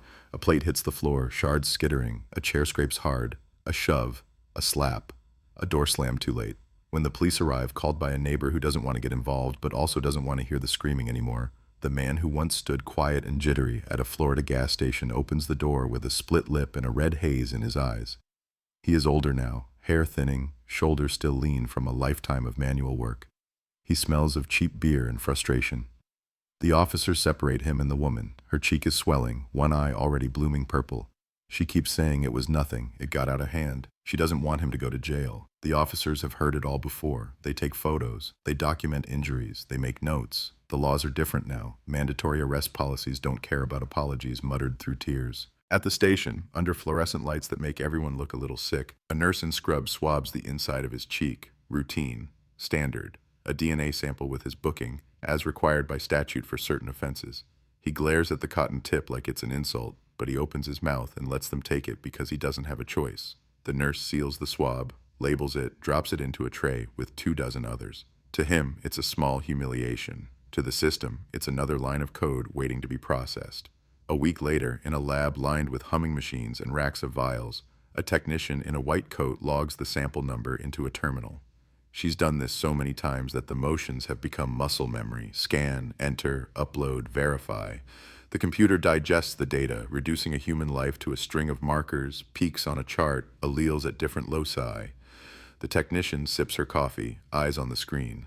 When the profile is complete, she clicks the button that launches it into the national network. Somewhere else, in a server room cooled to a permanent artificial winter, databases compare and contrast, sliding this new pattern past millions of others like cards in a high-speed shuffle. Most come up clean, a non-event, a non-story. But this one doesn't. This one collides with a partial profile from long ago, a ghost sequence that's been waiting in the dark since the late 90s, labeled with a year and a name and a word that is hung over a small Florida county like a cloud. Florida, 1979. Lane Rebecca. The system flags it. A light on a lab tech's screen blinks, then holds steady. There it is. A hit. Not a maybe, not a suggestion. A match. Protocol is boring and meticulous. Another technician reviews the data. She checks for errors, contamination, mislabeling. She reruns the comparison, watching the markers line up with quiet, mounting astonishment. She prints the report, the paper warm in her hands. On the top line, the case number for an alleged domestic assault. On the second, the notation for a cold case, suspected homicide nearly a quarter-century old, hundreds of miles away. She doesn't know the story behind those numbers. She doesn't see a car in a ditch, a wallet tacky with dried blood, a little girl waiting at a window. She sees loci that match beyond reasonable doubt. She sees her job. She picks up the phone and dials the contact number listed for the Florida Sheriff's Office. In a building that has changed paint colors but not much else, the call rings through to the detective now in charge of old ghosts. He has the Lane file stacked on a side shelf, one of many in a row of stories that never bothered to end. He's halfway through another case when the phone buzzes. He considers letting it go to voicemail, then grabs it on the third ring. The voice on the other end is calm, clipped, carrying the matter-of-fact tone of someone who understands the weight of what they're about to say. She verifies his identity, confirms the case number. Then, gently but directly, she tells him there is a DNA match between the partial profile recovered from a cigarette at the Lane crime scene and a newly uploaded profile from an arrestee in another state. For a moment, all the sounds in the room, air conditioner, typing, distant printer whine, blur into a low hum. The detective looks at the worn label on the Lane box as if it might suddenly glow. He asks her to repeat the name twice, writes it down carefully in block letters, underlines it so hard the pen almost tears the paper. The name is nothing dramatic on its own. 2 syllables for the first, 1 for the last. Common. Forgettable. A name that could belong to anyone in any phone book.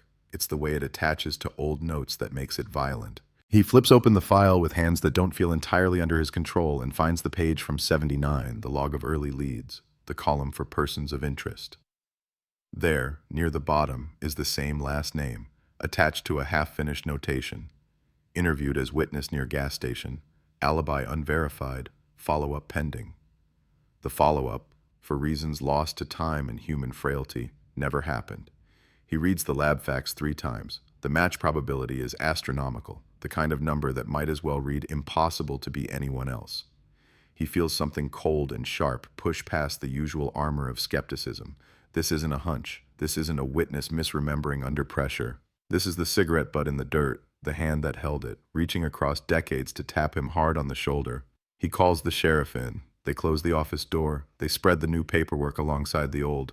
On one side of the desk, grainy black and white photos, typed reports, Polaroids curling at the edges. On the other, crisp printouts with clean fonts and charts. The past and present sit side by side, stubborn, undeniable.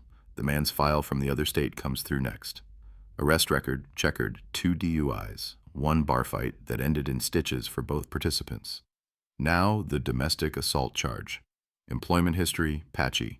Construction, warehouse work, a trucking job that didn't last. Last known addresses, a trail of rentals stretching across 3 states like a dotted line on a map.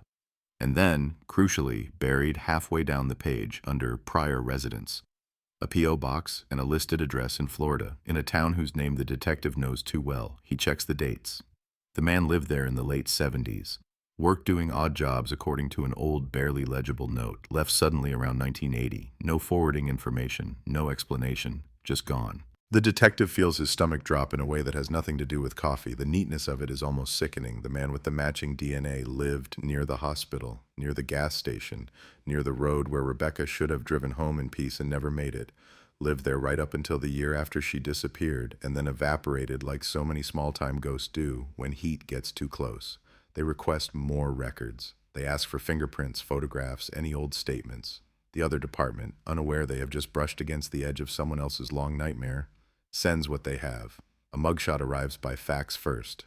The man staring at the camera, jaw clenched, anger barely contained. He is older than the one in the composite, his features heavier, the lines around his mouth more pronounced, but the bones are the same. The cap is gone, the eyes are not. The detective pins the mugshot to the board next to the original sketch. The resemblance is close enough to make the room feel suddenly smaller. The gas station attendant from 1979, now gray-haired and slowed by time, is brought in to look. She stares at the wall for a long time. eyes moving back and forth between drawn lines and real ones. That could be him, she murmurs finally. He's older, different, but that could be him. It's not the clean, courtroom-worthy identification they'd love to have, but it doesn't need to be. The DNA has already done what memory never could. Now comes the part they've rehearsed 100 times in other cases and never thought they'd perform for this one. The knock on the door, the out-of-state trip, the careful choreography of jurisdiction and procedure. They coordinate with the local police where he lives now, setting up logistics like a grim kind of stage production. It has been more than 20 years since the night of the ditch and the ditch light and the missing woman. The man they're coming for has had time to grow comfortable with his own survival. Before they leave, the detective makes one more call. This one isn't to another agency, or to a lab, or to a courthouse clerk. It's to a number he has dialed a handful of times over the years, always with a knot in his throat. It rings twice. A woman answers. Emma is no longer the girl who stood at the edge of the ditch in her graduation gown. She is in her 30s now, with her mother's eyes and a quiet, guarded way of speaking that suggests every word has been weighed before release.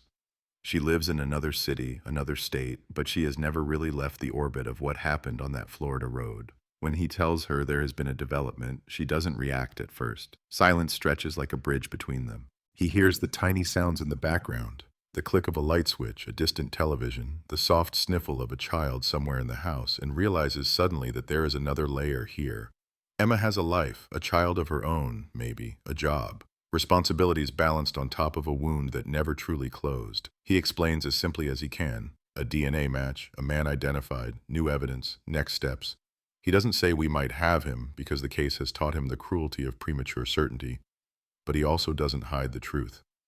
For the first time, there is more than a headline or a plea. There is a name. On the other end of the line, her voice comes back thin and off balance. You mean he's been out there the whole time? Just living? It's not really a question. It's an accusation hurled at the universe itself. He tells her they're going to talk to him, that this could lead to charges, that this could finally be the thing that forces the story to move forward. He also tells her something he didn't plan to say but feels almost compelled to, that none of this will change what happened, that no arrest can rewrite the night her mother didn't come home. Justice and time are not interchangeable currencies. Emma thanks him in a voice that sounds nothing like gratitude. After they hang up, she stands in the middle of her kitchen, phone still in her hand, and realizes she's shaking. For years, she has begged for an answer. Now that one is forming on the horizon, she isn't sure what to do with it. She reaches for a chair before her knees decide for her. In the days that follow, the Florida detective and a small team board a plane with a battered suitcase containing everything they need to confront a past that has refused to stay buried. The Lane file travels with them, in a carry-on. Photos, lab reports, statements, a Polaroid of a young woman on the beach with a child in her arms. Airport announcements echo overhead, absurdly ordinary. People hurry past with vacation plans and business trips.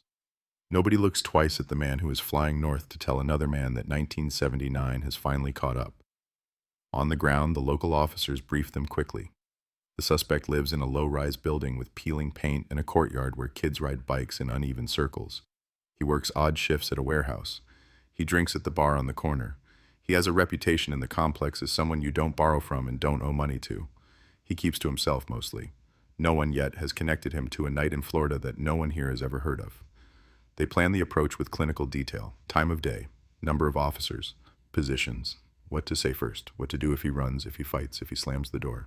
In the middle of the strategy session, there's a moment when the detective looks around and feels the weight of how surreal it all is. That a cigarette tossed carelessly into the dirt before many of the officers in this room were even born has led them to this address, this stairwell, this door. When dawn breaks the next morning, the hallway outside his apartment fills with quiet movement. Radios turn low, bulletproof vests creaking softly, gloves pulled tight. The Florida detective stands just behind the point officer, heart thudding in a rhythm that has nothing to do with the climb up the stairs. The point officer lifts his hand and knocks, 3 firm raps that echo through the thin walls. There's a pause, a shuffle of feet inside, the scrape of a deadbolt. The door opens a crack, then wider. The man peers out, eyes narrowed against the hallway light. For a split second, everyone is silent. The composite sketch from the late 70s, the mugshot faxed last week, and the living face in front of them all snap into alignment in the detective's mind with a sickening clarity. The jaw, the eyes, the faint white ridge of an old break along the bridge of the nose. The officer speaks first, voice steady and official, reciting the name from the file, the one printed at the top of the lab report that changed everything. The man's expression flickers, confusion, annoyance, something else sliding quickly across his features like clouds over the sun. Then the detective from Florida steps forward, badge in hand, carrying 2.5 decades of silence on his shoulders, and says the words that finally, after all these years, turn a rumor back into a live case. They're here about a woman named Rebecca Lane, and this time they have something that won't go away. He reacts first with disbelief, the kind that looks almost theatrical until you realize it's not an act. Florida, he repeats, voice rough from sleep and cigarettes. I ain't been to Florida in... He cuts himself off, the habit of running old mental calculations kicking in too late. His eyes flick from badge to badge, from patch to patch, and he sees something that makes him step back half an inch. The mix of local uniforms and one that isn't, the one that carries a small sunburst emblem from a county he thought he'd long outrun. They step past the threshold with the authority of a warrant and time. The apartment smells of stale smoke, fried food, and the sour tang of spilled beer.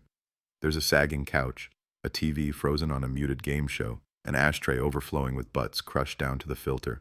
On a chipped coffee table, a half-empty bottle of cheap whiskey sweats onto a ring of old wood. It's 1,000 small failures arranged like furniture.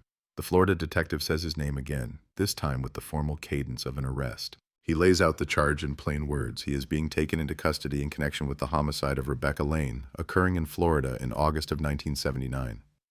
The phrase hangs in the air like a ghost finally given shape. The man's face goes slack for a fraction of a second, not with confusion, but with recognition, a fleeting, unguarded flash that the detective has been waiting decades to see. Then the mask slams back down. This is bull, he snaps. I don't know any Rebecca whatever. I don't know what you're talking about. His voice is too fast, too loud, the volume turned up past what the moment demands. His hands twitch at his sides, fingers working an invisible cigarette. They cuff him. The metal clicks around his wrists with a sound that is the same in every decade, in every city. He tries to pull back, but the hallway is narrow, bodies filling it, options gone. Neighbors crack their doors, eyes peering through chains and slivers of light, catching one more scene in a building that has already seen too many arguments end in blue and red flashes. Downstairs, in the courtyard, a patrol car waits with its back door open, the cage set. The suspect squints against the early morning light as they guide him down the stairs. For a moment, with the angle and the shadows, the Florida detective sees him as he must have looked in '79. Leaner, quicker, face less weathered, the edges of his anger sharper, not yet dulled by years of drinking and disappointment. A younger predator in the same skin. Local officers handle the transport to their station. The Florida team follows in an unmarked car, the Lane file once again riding shotgun like a silent passenger. On the drive, the detective stares out the window and feels the odd sensation of time folding, 25 years collapsing into the space between each passing traffic light. At the station, they process him like any other suspect. Prints rolled, photos taken, personal items inventoried and bagged. The domestic assault charge that brought him here is small scale compared to what's about to land on the table, but it's the hook that held him in place long enough for 1979 to find him. In the booking photo, he sneers at the camera. Later, someone will print it and pin it beside the old mugshot and the even older sketch, 3 versions of the same story told in 3 different eras of his face. They lead him to an interview room with cinder block walls painted a tired off-white. The table is metal, bolted to the floor. There are 2 chairs. A camera in the corner stares with unblinking indifference, its red light a steady dot. He sits with the stiff, angry posture of someone who's spent time in rooms like this before and learned that slouching never helps. The Florida detective enters with a local officer, places a thin folder on the table, and sits down opposite him. No raised voice, no theatrics, just a man who has spent a career listening to lies and telling people truths they don't want. He starts with the basics: name, date of birth, prior addresses. The suspect answers with clipped syllables, arms tense behind his back where the cuffs bite at his skin. When they reach the line about Florida, he shifts in his seat. You ever live in Lakeway County? The detective asks, using the name that still sends small ripples through a certain stretch of Florida whenever it appears in a news crawl. Long time ago, the man says. Didn't like it, left. That a crime now? There's a smirk trying to form at the corner of his mouth, but it doesn't quite make it. Where'd you work? The detective presses. Here and there, construction, handy stuff. He shrugs. Can't remember every nail I hammered 25 years ago. The detective nudges the folder with a finger. We can. We have records, employers. There's a note here says you picked up shifts at the Gulfway station off Route 4. He doesn't mention that the note is barely decipherable, written in faded blue ink by a deputy who is now long retired. It's true enough. The suspect's eyes flick downward just once before he forces them back up. Maybe, he says. Lot of places, lot of jobs. The detective lets the silence thicken until it feels almost solid. Then he opens the folder. Inside are copies, not originals. Photos, reports, a grainy still of a pale sedan, half submerged in ditch water. He slides the photo across the table. You remember this car? He asks. The man doesn't look at it at first. He keeps his gaze fixed on the detective's face, jaw flexing.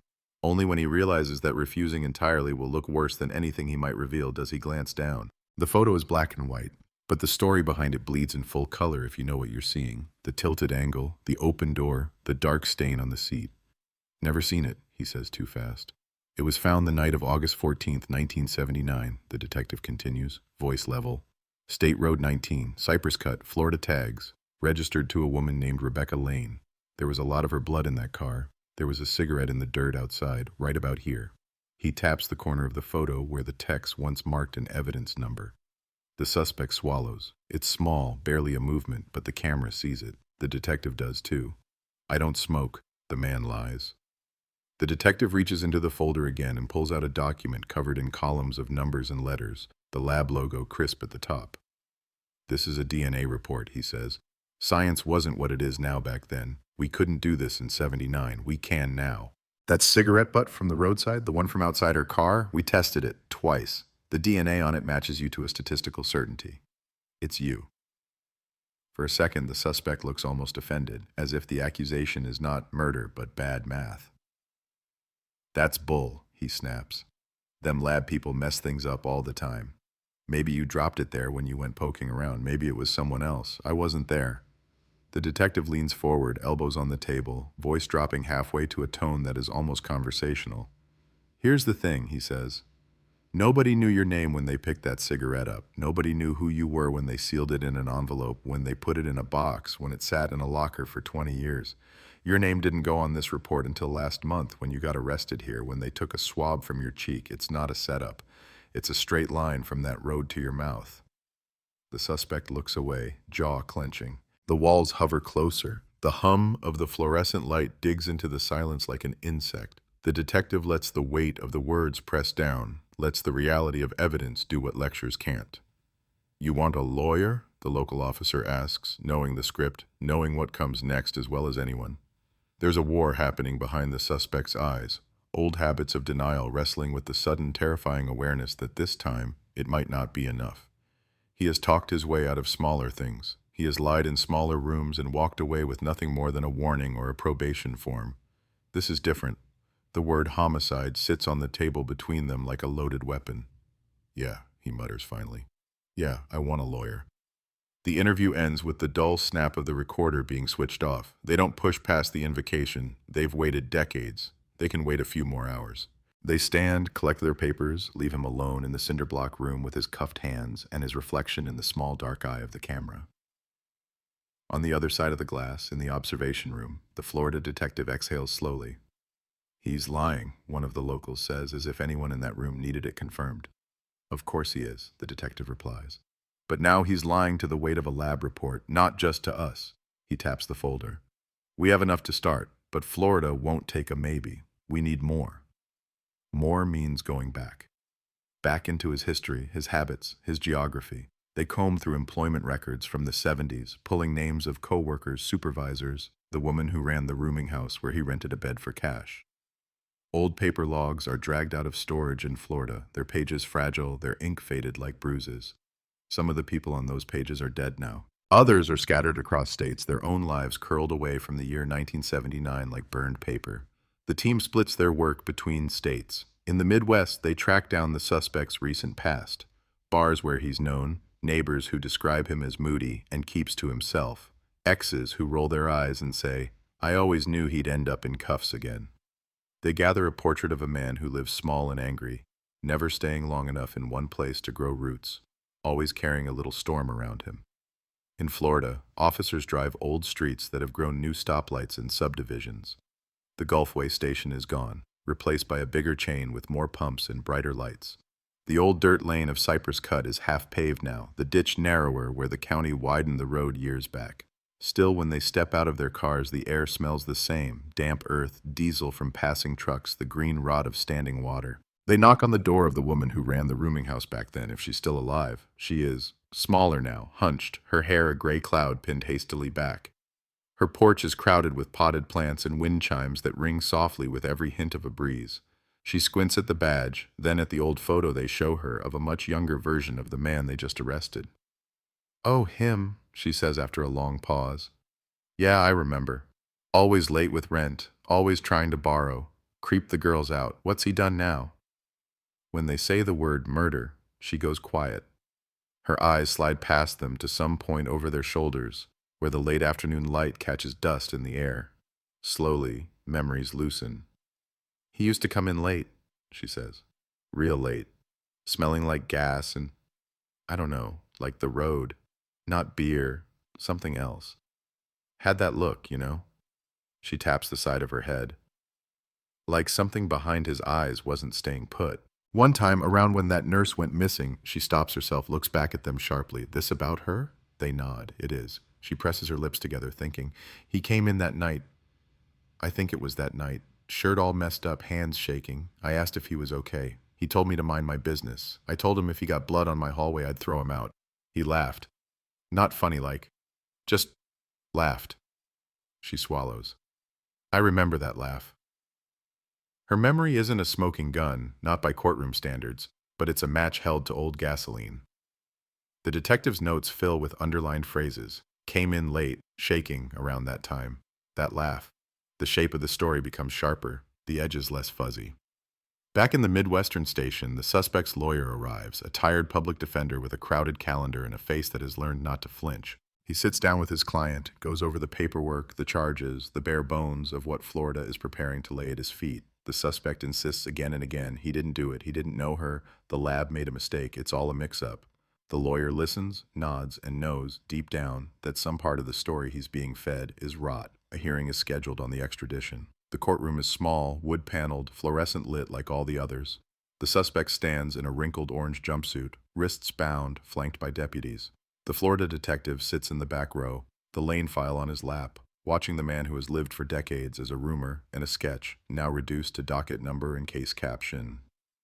The judge listens to arguments that are, in truth, formalities. There is a warrant from Florida. There is a certified lab report tying the man to a crime scene. There is a history placing him in the right place at the right time. The defense objects, says the science could be wrong, says his client is being dragged into ancient history. The judge, with the weary wisdom of someone who has heard every version of that speech, orders the extradition. Florida will get him. On the flight back with their prisoner, the Florida deputies sit on either side of him, shackles secured to a belt around his waist, chain rattling with every small movement. The suspect stares straight ahead, jaw clenched. Outside the oval window, clouds drift under the plane like slow, indifferent ghosts. For a strange moment, as the engines hum and the lights dim, the detective feels almost sorry for the man between them, not for what he did, not for the decades he stole from a daughter who went to sleep without a mother, but for the inevitability closing in.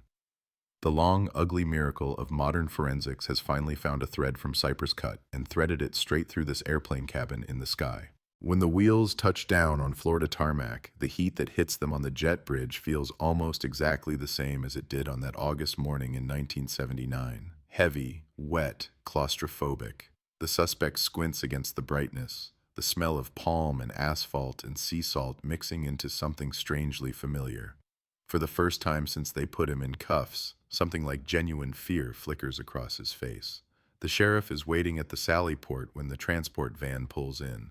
Gray-haired now, shoulders broader with age, but eyes just as sharp, he watches as the door slides open, and the man they have been chasing in absentia for 25 years steps down onto Florida concrete in chains. No press conference yet, no headlines screaming, "Florida, 1979, cold case solved." Not yet. This is still a story in motion, still a headline being written in real time. But for the first time since that car was found nose down in a ditch by a fisherman on an August morning, the balance has shifted. The ghost has weight. The theory has a heartbeat. The man who walked away from a bleeding car into the dark now walks through a jail gate that locks with a final, thunderous clang. They move him through intake like any other inmate, but everyone in the building knows he isn't like any other inmate. The cuffs come off, the orange jumpsuit goes on, his property goes into a gray plastic bin marked with his name and number. Fingerprints again. Photos again. A nurse asked him standard questions about allergies, medications, suicidal thoughts. He answers in monosyllables, eyes on the floor, jaw locked tight. He looks like every angry man who's ever been booked. The difference hangs in the air, invisible and heavy, a 25-year-old ghost walking beside him, stained with ditch water and gasoline. The Florida detective watches from the other side of the glass as the last form is signed. There's a hollow sense of completion, but not the clean snap he once imagined. They have him. The chain of evidence is solid. The lab report glows like a beacon in the case file. But the biggest piece is still missing, the one thing no test tube or printout can give them: Rebecca herself. Without a body, the story is a puzzle finished everywhere except the center. In the state attorney's office downtown, fluorescent lights buzz over stacks of files. A prosecutor named Mason reads through the Lane case with a highlighter in his hand and a growing knot in his stomach. He's seen cold cases before, but this one has an odd gravity. The age of it, the way the pages shift from typewriter font to laser print halfway through, the way photos go from Polaroid gloss to digital grain. It feels like reading the same nightmare told in 3 different languages. Mason has to think like a trial, not like a documentary. He lays it out in his mind as a jury would see it. A nurse leaves work. Her car is found in a ditch, soaked in blood, drag marks in the dirt. A cigarette butt with the defendant's DNA sits near the open door. He lived and worked nearby at the time. Witnesses remember him coming home late, shaking, clothes disheveled, around when she vanished. Years later, he's arrested for violent behavior in another state, and his DNA hits on that ancient cigarette. There's no innocent explanation that doesn't sound like a fairy tale or a lie. What they don't have is a body, no confirmed murder weapon, no confession. Juries have convicted on less, but juries have also gone home unconvinced when defense attorneys spun absence into doubt. Mason flips to the photo of Rebecca on the beach. He studies her face, the way she squints into the sun, the child in her arms laughing, head tipped back. He can already imagine the defense. Ladies and gentlemen, they can't even tell you where she is. They can't tell you how she died. They just want you to fill in the blanks with your fear. He doesn't intend to give them that room. The next morning, in a small conference room in the sheriff's office, the detective and Mason sit across from each other with coffee cooling between them and the Lane file spread out like a map of collateral damage. They go over the evidence point by point, building a skeleton of the case. DNA, timeline, witnesses, prior statements. They talk about chain of custody, about defense experts who will try to poke holes in lab work done when some of the jurors were still in elementary school. "We need her," Mason says quietly, tapping a finger on the decade-old flyer with Rebecca's photo on it. "Or part of her, something that brings this home. If we walk into court with everything we've got right now, I can make the story, but I can't let them feel it in their bones the way we do, not without her." The detective nods. He knew this was coming. He knew the moment they got the match that the next chapter wouldn't just be about arrest and extradition. It would be about dirt and shovels and swamp water and memory. They need to find the place where the story actually ended for Rebecca, not just where they first realized it had gone wrong. So they pivot. The interrogation room will wait. The lawyer will keep his client insulated behind constitutional walls. For now, the most important piece of evidence is still sitting somewhere out there under Florida soil. They start with him anyway. They have to try. The suspect sits across from them at the table, his public defender at his side, both of them knowing exactly how this is going to go. The detective lays out the DNA one more time, the timeline, the rooming house landlady's memory, the gas station attendant's reflection. The lawyer stops him halfway through with a raised hand. "My client maintains his innocence," he says, voice tired but firm. "He was not involved in any crime in 1979. He has no information to provide. You have your report. We'll see you in court." The detective turns to the suspect directly, ignoring the canned statement. "You know how this works," he says. "This is your window. Once this train starts, it doesn't stop. You want to tell us where she is? You want to help her daughter bury her mother like a human being instead of a question mark? Now is the time." The suspect looks at him, eyes flat, an ugly little smile tugging at one corner of his mouth. "I don't know what you're talking about," he says. "I never met no nurse. I smoked a lot of cigarettes back then. Maybe I was on that road sometime. Doesn't mean I killed anybody." The lawyer puts a hand on his forearm, subtle, a quiet signal. "Shut up, say no more." He obeys. The detective watches the small, aborted smirk and feels a wave of cold rage, not the hot kind that flares and burns out, but the kind that settles into the spine and stays. They don't get a location, they only get denial, so they turn to the only other witness that might still be willing to speak, the land. A new search command is drafted and signed. It's not like the frantic grid searches of 1979 when volunteers in jeans and sneakers fanned out with sticks poking at brush and gullies. This one is quieter, more surgical. They use updated topographical maps, aerial imagery, old utility records. They overlay a map of known movements that night. The hospital, the gas station, the ditch, the rooming house. They mark places the suspect could have driven without being noticed. Roads he would have known from work, clearings that existed then but have since been overgrown. The county has changed. What used to be scrub and field has grown subdivisions and cul-de-sacs. Some places are gone forever under concrete. Others remain almost untouched. Pockets of wild that development skipped either by accident or because the land was too swampy, too stubborn. They bring in cadaver dogs, handlers who specialize in trying to hear what the ground might say. The dogs move in looping sweeps, noses low, tails flicking. Heat rises off the terrain in shimmering waves. Bugs cling to sweat. The search team progresses across days, then weeks, out in muddy boots and soaked shirts while drivers on the nearby highway pass with windows up, air conditioning on, radios tuned to stations that cut away occasionally to talk about the upcoming trial of a man accused of killing a nurse in 1979. One afternoon, deep into the search, one of the dogs stiffens near the edge of a stand of pines off an old service road.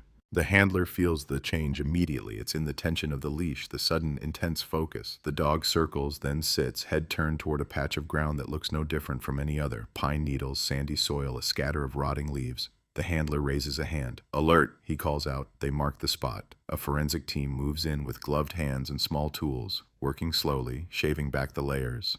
Shovels at first, then trowels, then brushes.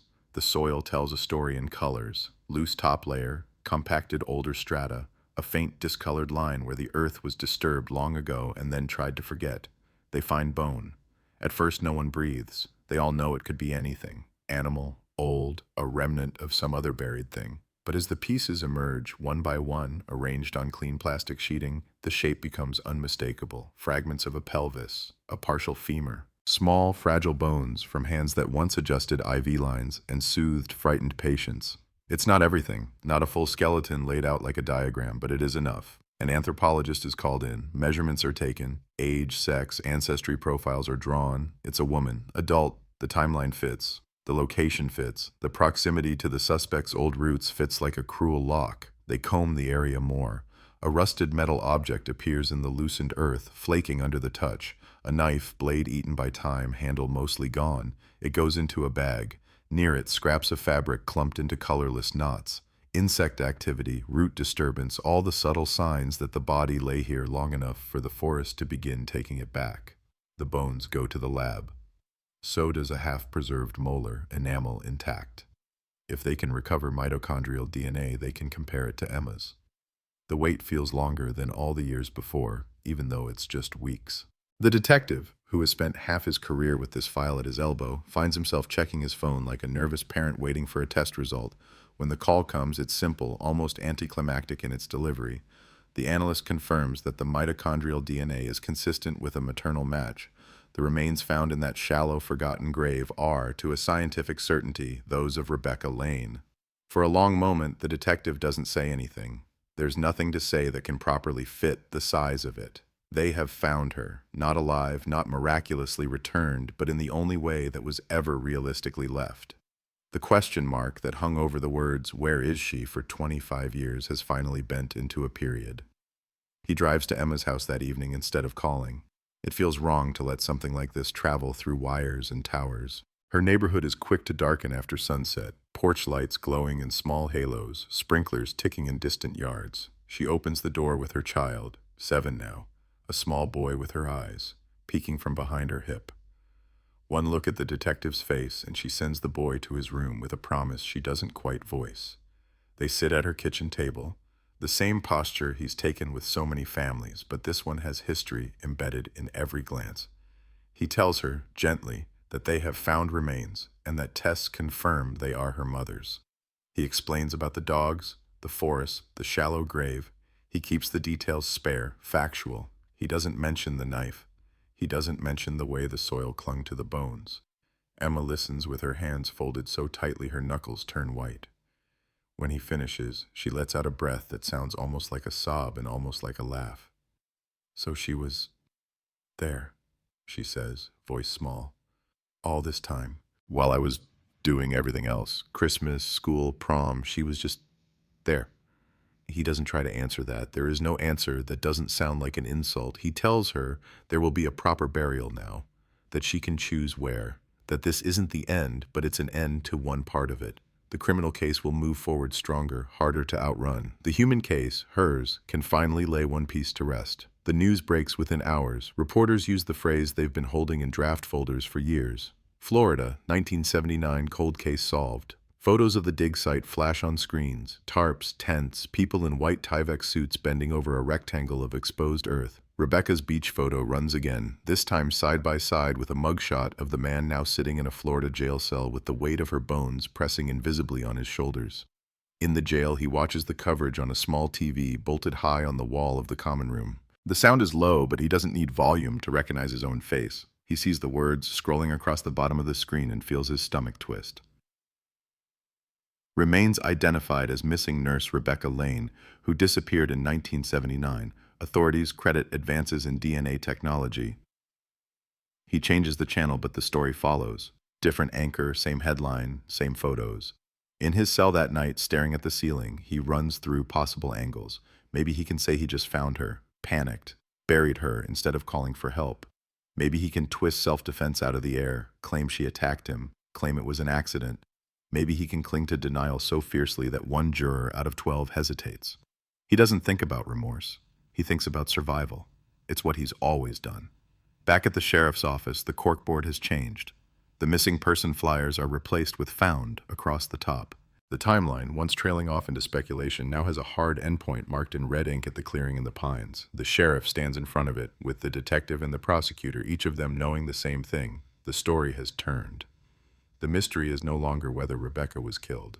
It's how clearly, how convincingly they can walk 12 strangers from that hospital exit to that shallow grave and leave no room for reasonable doubt. The unsolved part has shrunk, but it hasn't vanished. There are still gaps. Who approached her first? What words were said? How quickly did fear set in?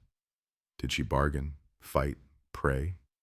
Did anyone else know, help, keep their own silence buried alongside hers? Some of those answers will never surface, no matter how many witnesses they call or how many exhibits they show. But a cold case that lived for decades as rumor and faded paper now has blood, bone, and a face to attach it all to in a courtroom. The phrase that has haunted headlines and late-night whispers in Lakeway County, Florida, 1979 cold case, has finally grown a second half the town never truly believed they'd see. Solved, not cleanly, not perfectly, not in a way that erases the years, but solved enough to drag what happened on that humid August night out of the dark and hold it, at last, under the hard white light of judgment. The courthouse looks different than it did in 1979. New paint, new security scanners, new faces behind old desks. But when the indictment is filed, State of Florida, name redacted, the building remembers. The case number lands in the system like a stone in still water, sending ripples down hallways and through offices where people have been waiting half their careers for this. The charge is single and blunt, first-degree murder. No euphemisms, no softening. The language of the statute wraps around Rebecca's name like iron. The press release from the state attorney's office hits inboxes before lunch. By evening, every local station has the same lead. Florida, 1979 cold case solved. Suspect formally charged in nurse's murder. In living rooms across Lakeway County, people stop mid-fork, mid-sentence, mid-thought as the anchor repeats the story they think they already know. Except now, it has an ending. They show the ditch, the gas station, the composite sketch, the mugshot, the clearing where the bones lay hidden. They show Emma, briefly, walking into the courthouse with her shoulders squared and her jaw set, refusing to answer shouted questions about how she feels. The defense files its first papers fast. Motion to suppress the DNA. Motion to exclude the landlady's recollections as unreliable. Motion to move the trial out of Lakeway County because of prejudicial pretrial publicity. Mason, the prosecutor, reads each motion with a calm that is 90% discipline and 10% caffeine. He's not surprised. If he were in the other chair, he'd do the same. He drafts responses line by line, brick by brick. The DNA evidence, he writes, was collected, stored, and tested according to evolving standards with documented chain of custody. The landlady's memory goes to weight, not admissibility. As for publicity, he quotes case law, points out the size of the jury pool, the care with which voir dire can be conducted. This community has lived with rumor for decades. It deserves the chance to sit in the room when facts finally take the stand. Before a jury ever hears a word, the first battle plays out in a courtroom filled mostly with empty benches, reporters, and a few members of the public who have carried this case in their heads like a private grudge for years. The suspect is led in wearing a plain county-issue jumpsuit, shackles clinking softly. He sits down at the defense table between two lawyers, hands folded, jaw clenched. His eyes drift over the gallery, faces he doesn't know, faces that know of him all too well now. He looks older under the courtroom lights, the lines around his mouth deeper, the ridge of that old broken nose sharper in profile. Emma sits behind the prosecution table, second row, next to her grandparents. Her hands rest on her knees. Her grandfather's knuckles are white around the brim of his hat. They lean in when the judge takes the bench, the shuffle of robes and the thud of the gavel bringing the room to attention. Arguments on the motions are technical, measured. Defense says the delay in testing the cigarette compromised the sample. The lab's methods in the 90s weren't what they are now. Contamination is possible. The prosecutor counters with documentation, retests, chain of custody signatures that form a clean line from the ditch to the lab to the computer that screamed match. Defense says memory fades. The landlady and gas station clerk could be conflating. The prosecutor says trauma brands certain nights into people so deeply they can't forget, and cross-examination is the proper place to test that. On the motion to move the trial, the defense leans hard. Headlines, years of specials, the emotional weight of a missing nurse, the phrase cold case burned into the community's vocabulary. There is no way, the defense attorney insists, gesturing toward the gallery, to find 12 impartial jurors here. Everyone has an opinion. Everyone has a theory. They've been talking about this for a quarter of a century. Mason stands and looks at the same faces. Some he recognizes, some he doesn't. Your Honor, he says, they've been talking in the dark. This is their chance to hear the evidence in the light. We trust jurors every day to set aside what they think they know and listen to what's presented. We can ask them the hard questions. We can weed out those who can't be fair. But we should not take this case away from the very community that's been living with it. The judge, gray-haired, glasses perched low on his nose, rules piece by piece. The DNA stays in. The landlady and the gas station attendant can testify. Their credibility is for the jury to decide. The trial stays in Lakeway County. The gavel falls with each decision, each sound another nail sealing the path toward trial. Outside, microphones bloom on the courthouse steps like metal flowers. Cameras track Emma's exit. She keeps her eyes straight ahead, ignoring shouted variations of the same question. Do you feel like you're finally getting justice? She doesn't owe anyone an answer. Not out here. Not yet. Behind her, Mason steps up to a cluster of reporters, gives a brief, precise statement. They respect the court's rulings. They look forward to presenting their case. They believe the evidence will show beyond reasonable doubt that the defendant abducted, murdered, and buried Rebecca Lane in 1979. He does not say Florida, 1979, cold case solved. He lets them say it for him in their live shots and their headlines and their late-night recaps. In his cell, the suspect hears about the rulings piece by piece. His lawyer comes to see him, sits on the other side of a scratched plastic divider, and lays it out. DNA's in, witnesses are in, trial's staying put. The man's first reaction is fury, loud, useless, bouncing off concrete. He calls the judge crooked, the lab hacks, the sheriff out to get him. Then the anger drains into something quieter, calculation. What if I say I just found her, he asks. Like I told you, what if I say I was driving, saw a car in a ditch, checked it out, smoked a cigarette there, got spooked, left.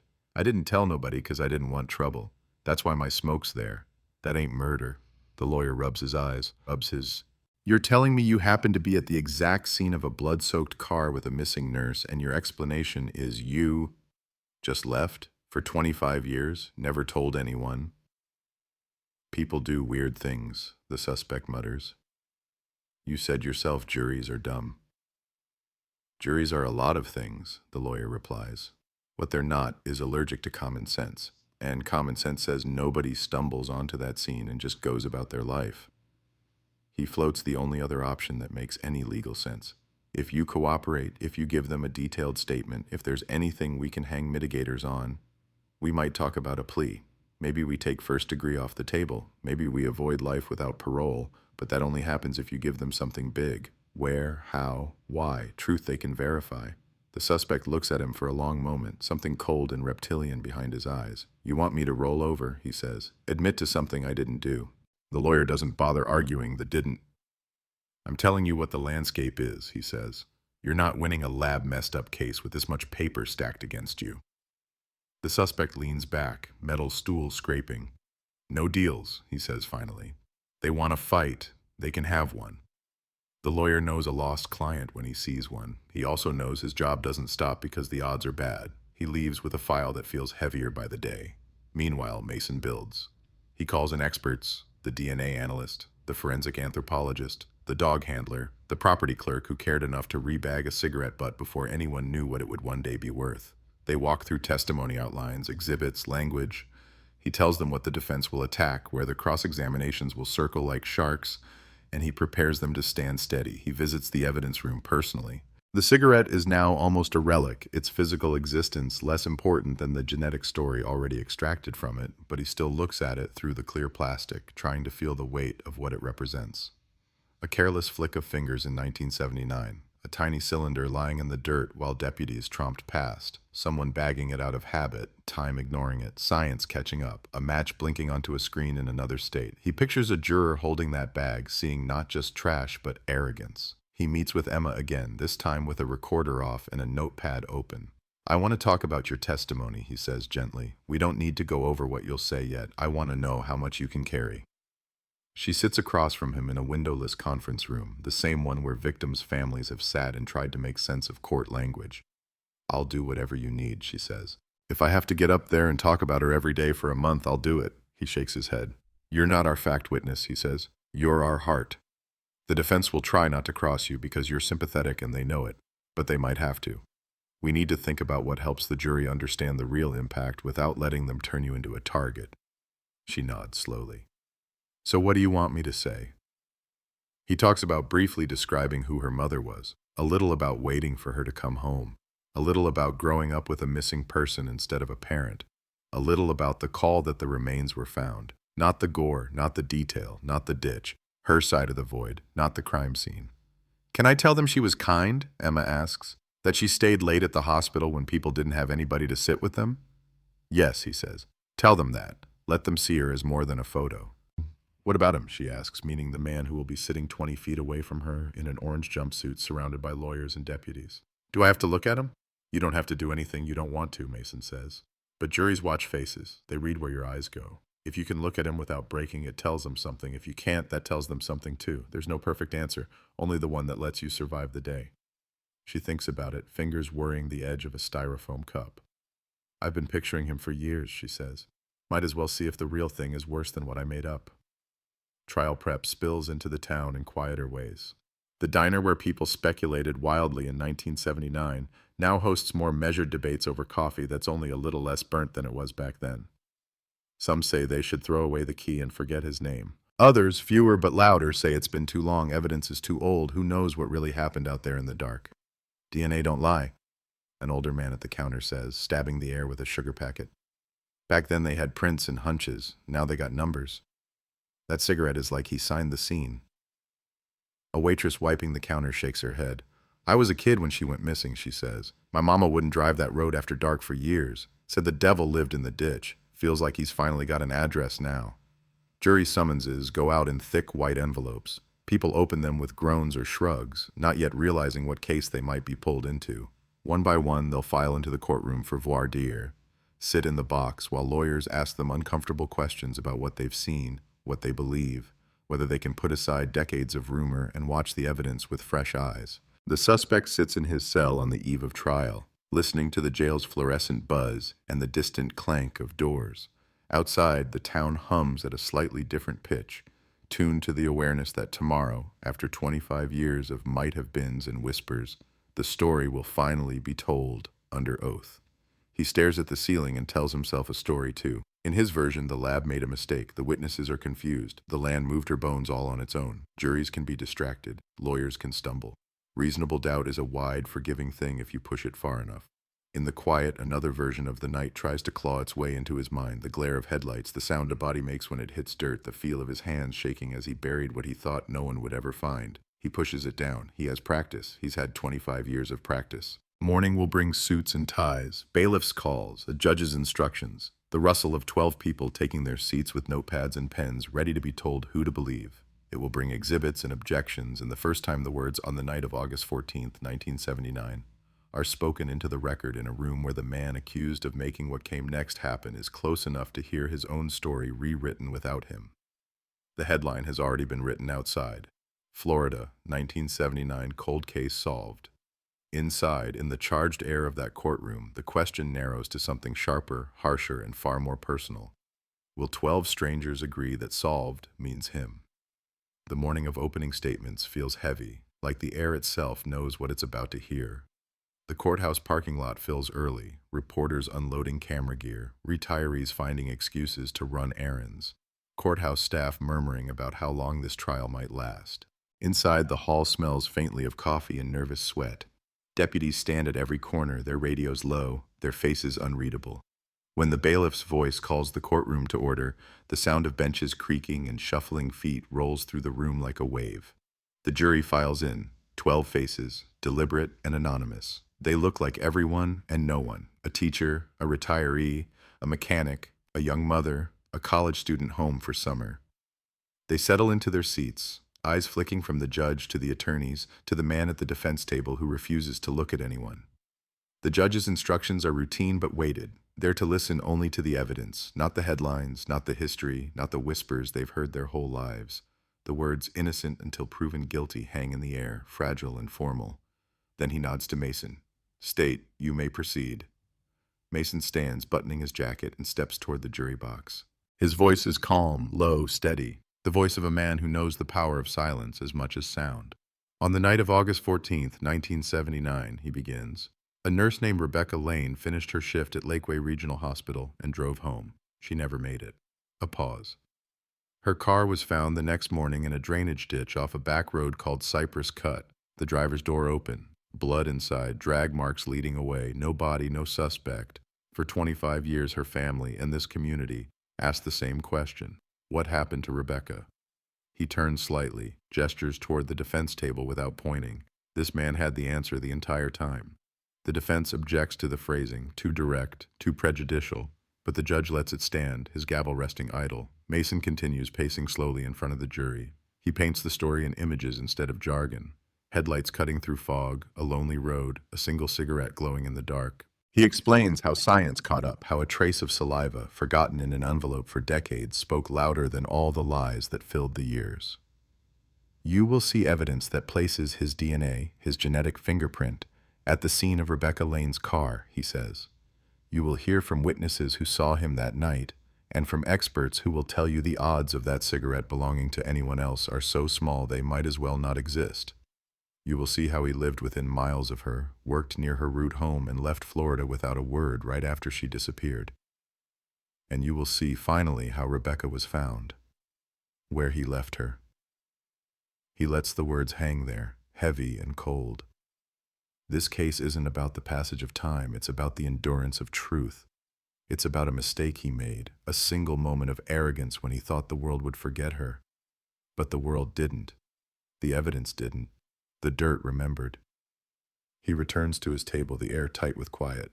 The defense attorney stands, smooths his tie, and takes his turn. His voice is quicker, sharper, full of practiced indignation. Ladies and gentlemen, the state wants you to see ghosts. They want you to believe that one cigarette butt in the dirt, one witness's fading memory, and one old story equal proof beyond a reasonable doubt. But this case isn't about certainty. It's about speculation, decades of it. There's no body, no weapon, no eyewitness to a crime. They can't tell you how she died, when she died, or who was there. What they have is science taken out of context and old memories colored by time. He points to his client. He's not a monster. He's a man who moved away, built a life, and now finds himself accused of something no one can truly prove. They say technology solved this case, but technology can make mistakes. People can contaminate, memory can deceive, and the state is asking you to convict on faith disguised as fact. He finishes with a careful shrug. Keep your minds open, listen critically, and when you do, you'll see there's just as much shadow as light in this story. When both sides rest their opening words, the trial begins in earnest.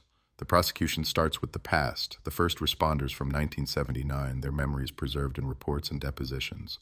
An old deputy, now gray and trembling, takes the stand. He describes the ditch, the blood, the open door, the drag marks. The courtroom listens to the details like a litany. The photos, aged but clear, are projected on the screen, grainy black and white, but the horror hasn't faded. A juror in the front row covers her mouth. Next come the lab technicians, the chain of custody laid out like a map through time.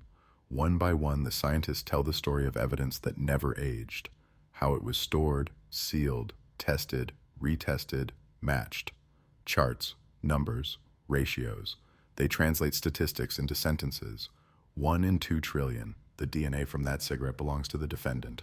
Yeah, the defense cross-examines with surgical precision. You didn't personally collect the sample, did you? Storage conditions in 1979 weren't the same as today.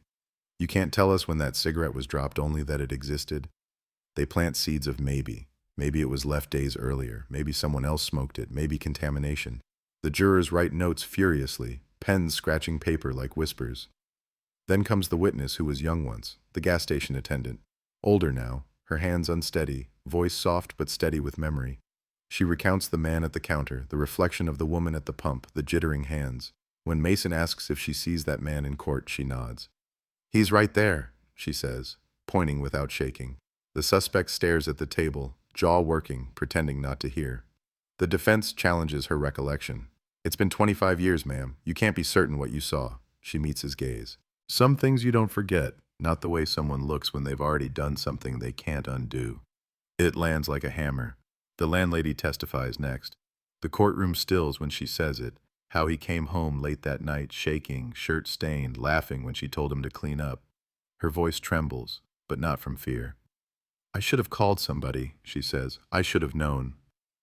The defense objects again, unreliable, inconsistent, but the jurors are already watching the defendant's face, seeing the faint twitch when she mentions the laugh.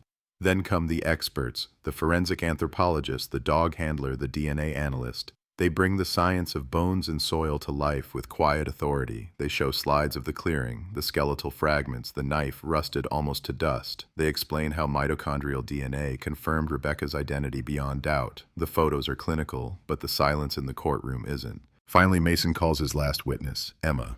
When she takes the stand, the room changes temperature. The jurors sit straighter. The reporters stop scribbling. Mason's voice softens. "Could you tell us who Rebecca Lane was?" Emma breathes once, twice, and begins. "She was my mother.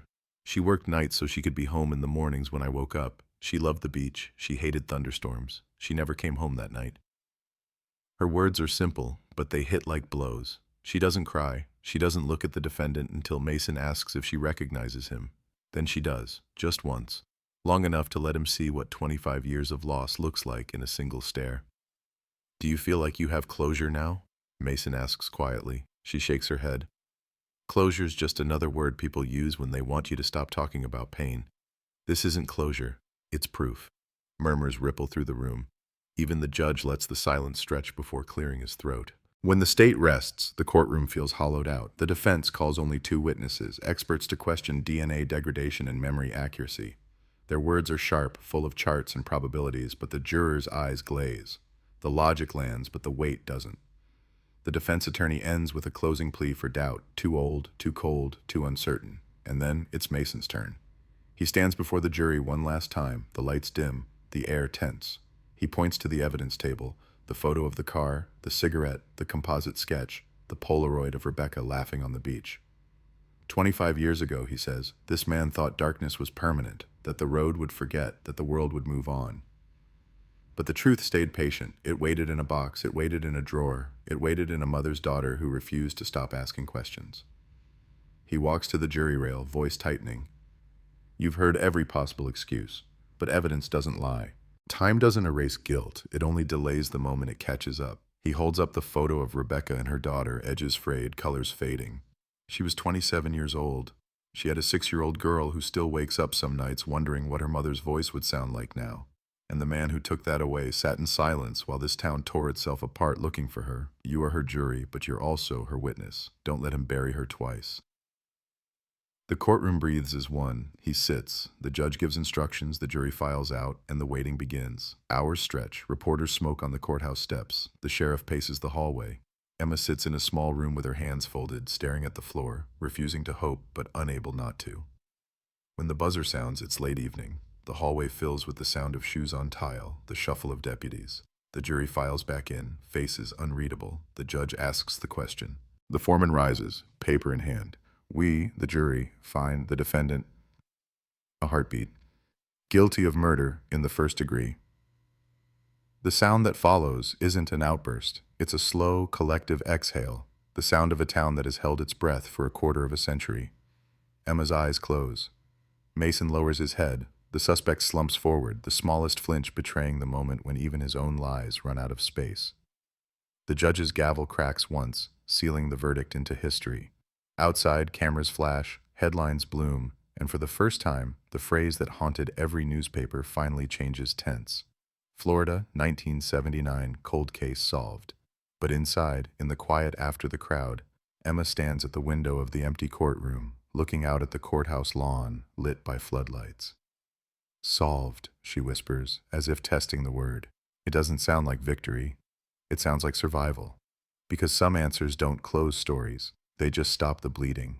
And in Lakeway County, under the same humid air that once hid a car and a secret, the truth has finally spoken, and the silence that follows is not peace, but the echo of everything it took to get there.